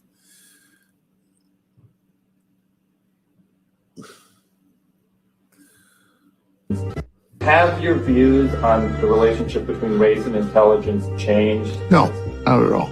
The difference is it's genetic.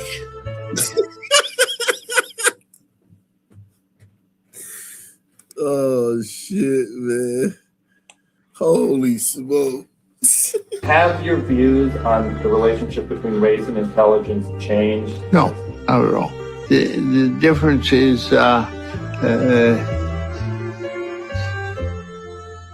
it's genetic. Have your views. Salute to Superstar, man. Superstar, have you seen Jackson's new police chief? We can go to Jackson, man. We go to Jackson now. It's got to be a black woman. It's got to be a black woman. Oh yeah, salute, man. Salute. Let me see. Oh man. Where is everybody tonight? Well, I mean, it's a daytime. I don't know. I'm gonna try to go live tonight. I'm going to try, but I mean, I just you know, hey man, It's better for me because 5 hour difference. Yeah, definitely. You said Jackson, Mississippi. Let me see. They got a new police chief.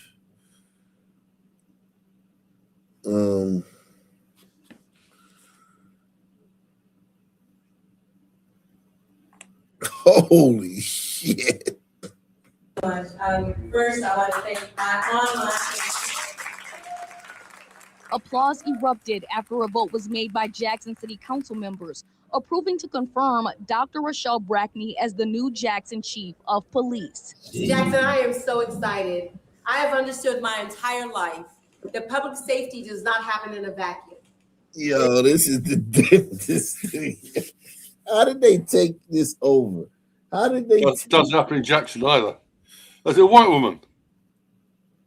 Well, she's considered black in America, but how did they take this profession over? Police Don't look very black to me. Yeah, but like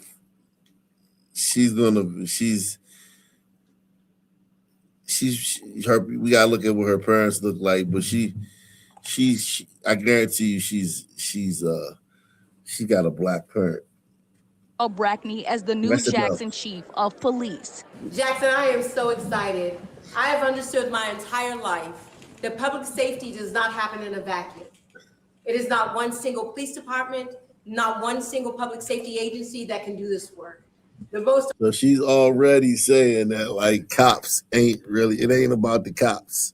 She's already like, she already kicking the door, waving the 4-4.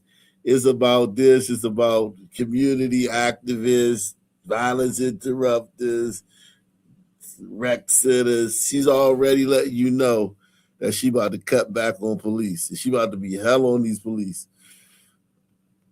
Public safety does not happen in a vacuum. It is not one single police department, not one single public safety agency that can do this work. The most important part of the equation is the community.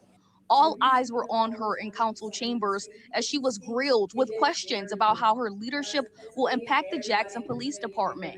They touched on topics like dismantling gangs, ensuring the safety of all Jacksonians, taking care of the well-being of officers, and tackling the current officer shortage. We're going to have to look at, for the short term anyway, doing more with less. What are some of your thoughts? I mean, I've grown up a black woman in a poor city all my life. Holy shit. Listen to what he asked her and listen to what she said.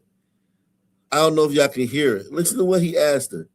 shortage. We're going to have to look at, for the short term anyway, doing more with less. What are some of your thoughts? I mean, I've grown up a black woman in a poor city all my life on public. He said, I've been a black woman in a poor city all my life. What does that have to do with the question he asked? You being a black woman in a poor.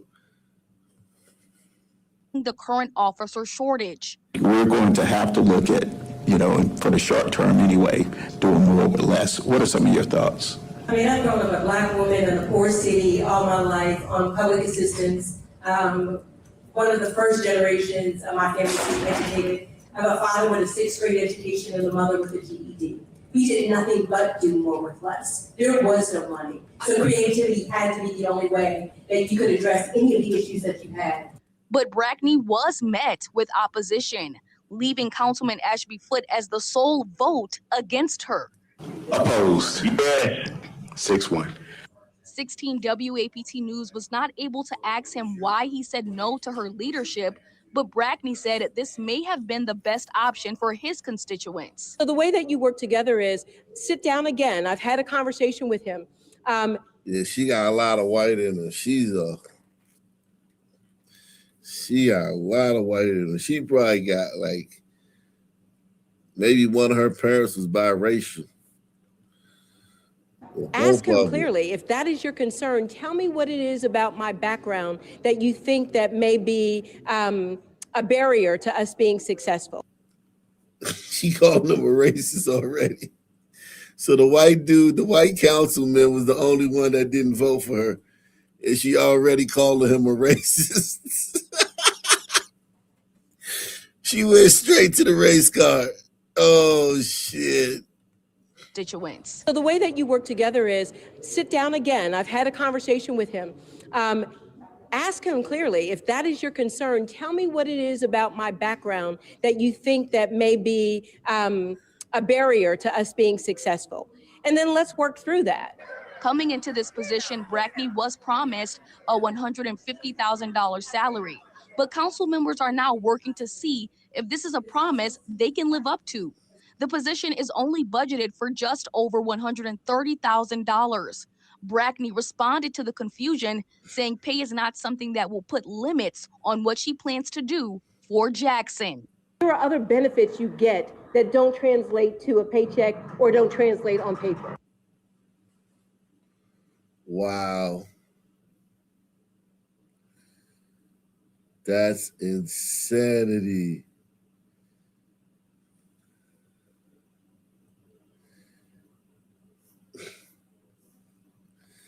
That is insanity. Oh, it said Trump released a new. First, I want to thank Trump released a new video. Hold on. Let me see Trump.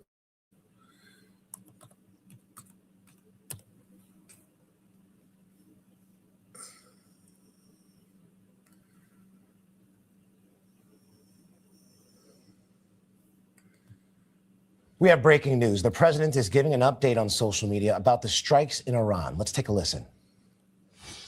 Over the past 36 hours, the United States and its partners have launched Operation Epic Fury, one of the largest, most complex, most overwhelming military offensives the world has ever seen. Nobody's seen anything like it. We have hit hundreds of targets in Iran, including Revolutionary Guard facilities, Iranian air defense systems. Just now it was announced that we knocked out 9 ships plus their naval building, all in a matter of literally minutes. Iran's formerly supreme leader, Ayatollah Khamenei, is dead.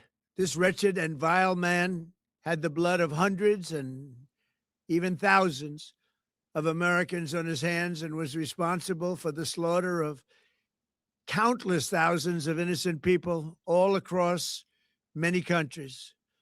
Last night, all over Iran, the voices of the Iranian people could be heard cheering and celebrating in the streets when his death was announced. The entire military command is gone as well, and many of them want to surrender into saving their lives. They want immunity. They're calling by the thousands. Combat operations continue at this time in full force, and they will continue until all of our objectives are achieved. We have very strong objectives. They could have done something 2 weeks ago, but they just couldn't get there.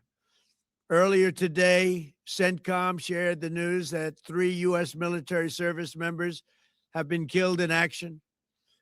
As one nation, we grieve for the true American patriots who have made the ultimate sacrifice for our nation, even as we continue the righteous mission for which they gave their lives.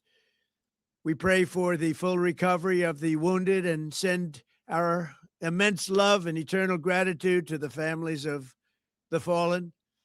And sadly, there will likely be more. Before it ends, that's the way it is. Likely be more, but we'll do everything possible where that won't be the case. But America will avenge their deaths and deliver the most punishing blow to the terrorists who have waged war against basically civilization. They have waged war against civilization itself. Our resolve, and likewise that of Israel, has never been stronger. America is now again the richest, most powerful nation in the world by far. But the only reason we enjoy the quality of life that we do and the freedom and security is we have done things that others are unable to do. But it's because of warriors who are willing to lay down their lives to do battle with our enemies. And they do battle better than anybody. An Iranian regime armed with long-range missiles and nuclear weapons would be a dire threat to every American.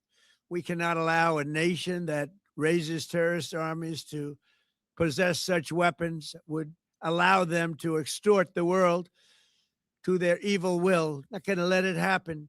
We're not happening to us, and we're not going to let it happen to others. The United States has the strongest military the world has ever seen. I rebuilt our military in my first term. There's never been a military like we possess. And frankly, there's nobody even close, but we are now using that military for good. We want to have it for good purpose. We're undertaking this massive operation not merely to ensure security for our own time and place, but for our children and their children, just as our ancestors have done for us many, many years ago. This is the duty and the burden of a free people. These actions are right and they are necessary to ensure that Americans will never have to face a radical, bloodthirsty terrorist regime armed with nuclear weapons and lots of threats. For almost 50 years, these wicked extremists have been attacking the United States while chanting the slogan, "Death to America," or "Death to Israel," or both. They are the world's #1 state sponsor of terror. We are the world's greatest and most powerful nation, so we can do something about what they do. These intolerable threats will not continue any longer. I once again urge the Revolutionary Guard, the Iranian military, police, to lay down your arms and receive full immunity or face certain death. It will be certain death. Won't be pretty. I call upon all Iranian patriots who yearn for freedom to seize this moment, to be brave, be bold, be heroic, and take back your country. America is with you. I made a promise to you, and I fulfilled that promise. The rest will be up to you, but we'll be there to help. Thank you. God bless you to our incredible warriors, and God bless the United States of America. Thank you.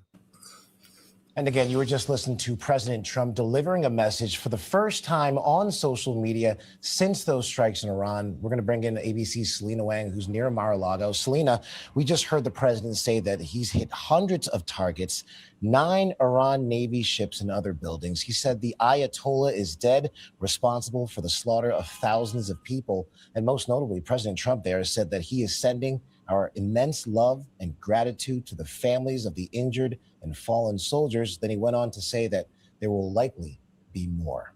Selena, this is the first time we're hearing from the president since his initial video announcing the strike. What did you make of this message? Well, first of all, let's just acknowledge that the president made this announcement through his own social media account on a video. He did not invite the press pool to witness those remarks and to ask questions, as the president often does. And also worth pointing out that there were no Trump administration officials on the Sunday shows this weekend. So there have been really no opportunities for groups of reporters and journalists to press this administration about this operation. And some notable points from the president there. As you mentioned, this is the first time the president is publicly addressing the death of 3 American service members as part of this Operation Epic Fury. And the president saying that, quote, there will likely be more U.S. casualties. Remember, this is a president who had campaigned on ending these wars in the Middle East, who not launching new ones and bringing troops back home. But right after these remarks, right after the strikes, I remember the president had already warned Americans that there could be more, that there could be U.S. casualties. Also important there, the president said that combat operations continue at this time in full force, and they will continue until all of our objectives are achieved. Again, this is an open-ended commitment. Unclear if this is going to be days, weeks, or even months. The president also saying that the entire military command is gone. Many of them want to surrender. They're calling by the thousands. All right, Selena Wang, thank you. I know you'll be up on this. Thank you for that update. What do you think, man? What do you think? You're muted.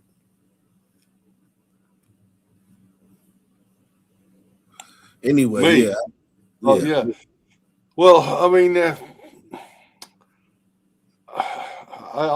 this could have been avoided if they'd, back in a decade or more ago, if they'd have dealt with Ahmadinejad, because he's a man we could do business with. Instead, they spat in his face. And this is the result. But after October 7th, what else? I mean, what else could they do? I mean, the involvement of the Iranian forces, there's no doubt about that. And the Jews could have found out who their real enemies are, haven't they? It's not some great Nazi conspiracy. It's a lunatic left. So I don't know. Just Iranians in London are celebrating. Do you watch 2CTV at all? Who? 2CTV. I don't know what that is. Mayor Tusi, he came to Britain when he was about 8 or 9 with his mother, who was a genuine asylum seeker. He's got a big, look up 2CTV. Does a lot of stuff, mostly UK, but a lot of overseas stuff. And so that the Iranians, there's big demonstrations in London. The lunatic left protesting against it. And you've got Iranians singing Trump's praises. Yeah. It's crazy, man. They're happy. They get to be free now. Well, I don't think it's quite as bad as they're made out to be, because you hear all sorts of shit about how oppressed Muslim women are. I know from personal experience they're not. Believe me. Okay.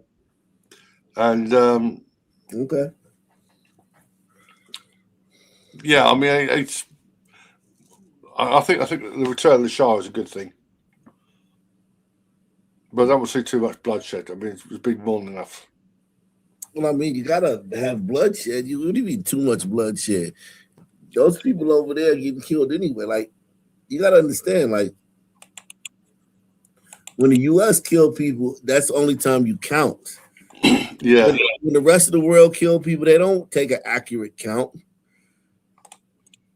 Yeah, that's that. They just kill and kill and kill and dump the bodies in the grave or burn them. The U.S., we're the only people who actually count the bodies we kill. No one else counts. They just kill and kill and kill and kill. We suffer from how great we are is always being used against us. You know, how benevolent we are is always being used against us. You know? Yeah. Gad Sad calls that suicidal empathy. Yeah. When we kill people to bring freedom, it's like, damn, you didn't have to kill 4 people to free a whole nation. But when other people, like, it's like, damn, like, what the fuck? Those people, yo, like, what the fuck? But yeah, it's extreme left all the time. I mean, you saw the reaction. If you compare the reaction to the death of George Floyd, exactly. In 2017, the Manchester Arena bombing, some jihadi killed 22 people, including several young girls. I think youngest was 8 years old. And the very next day, the Socialist Workers' Party website was, "Don't let the far right exploit this horror." Right. It's always the same. It's always the same, you know. Mm-hmm. Yep. Yep. Always. Unbelievable, man. Salute to everybody who's joined us, man. Salute to everybody who's joined us today, man. It's been a great show, man. We did 4 hours. So I'm gonna try to come back tonight, man. I don't know, but I'll try. I'll try to come back tonight. We did 4 hours today. Salute to everybody that supported the channel, man. Senior streamer. I really didn't have any kind of like, you know, any kind of direction with this show. It just took wherever it took it, man. But yeah, tonight, man, we'll come back hopefully, man. Get in the comment section, hit the like button, subscribe.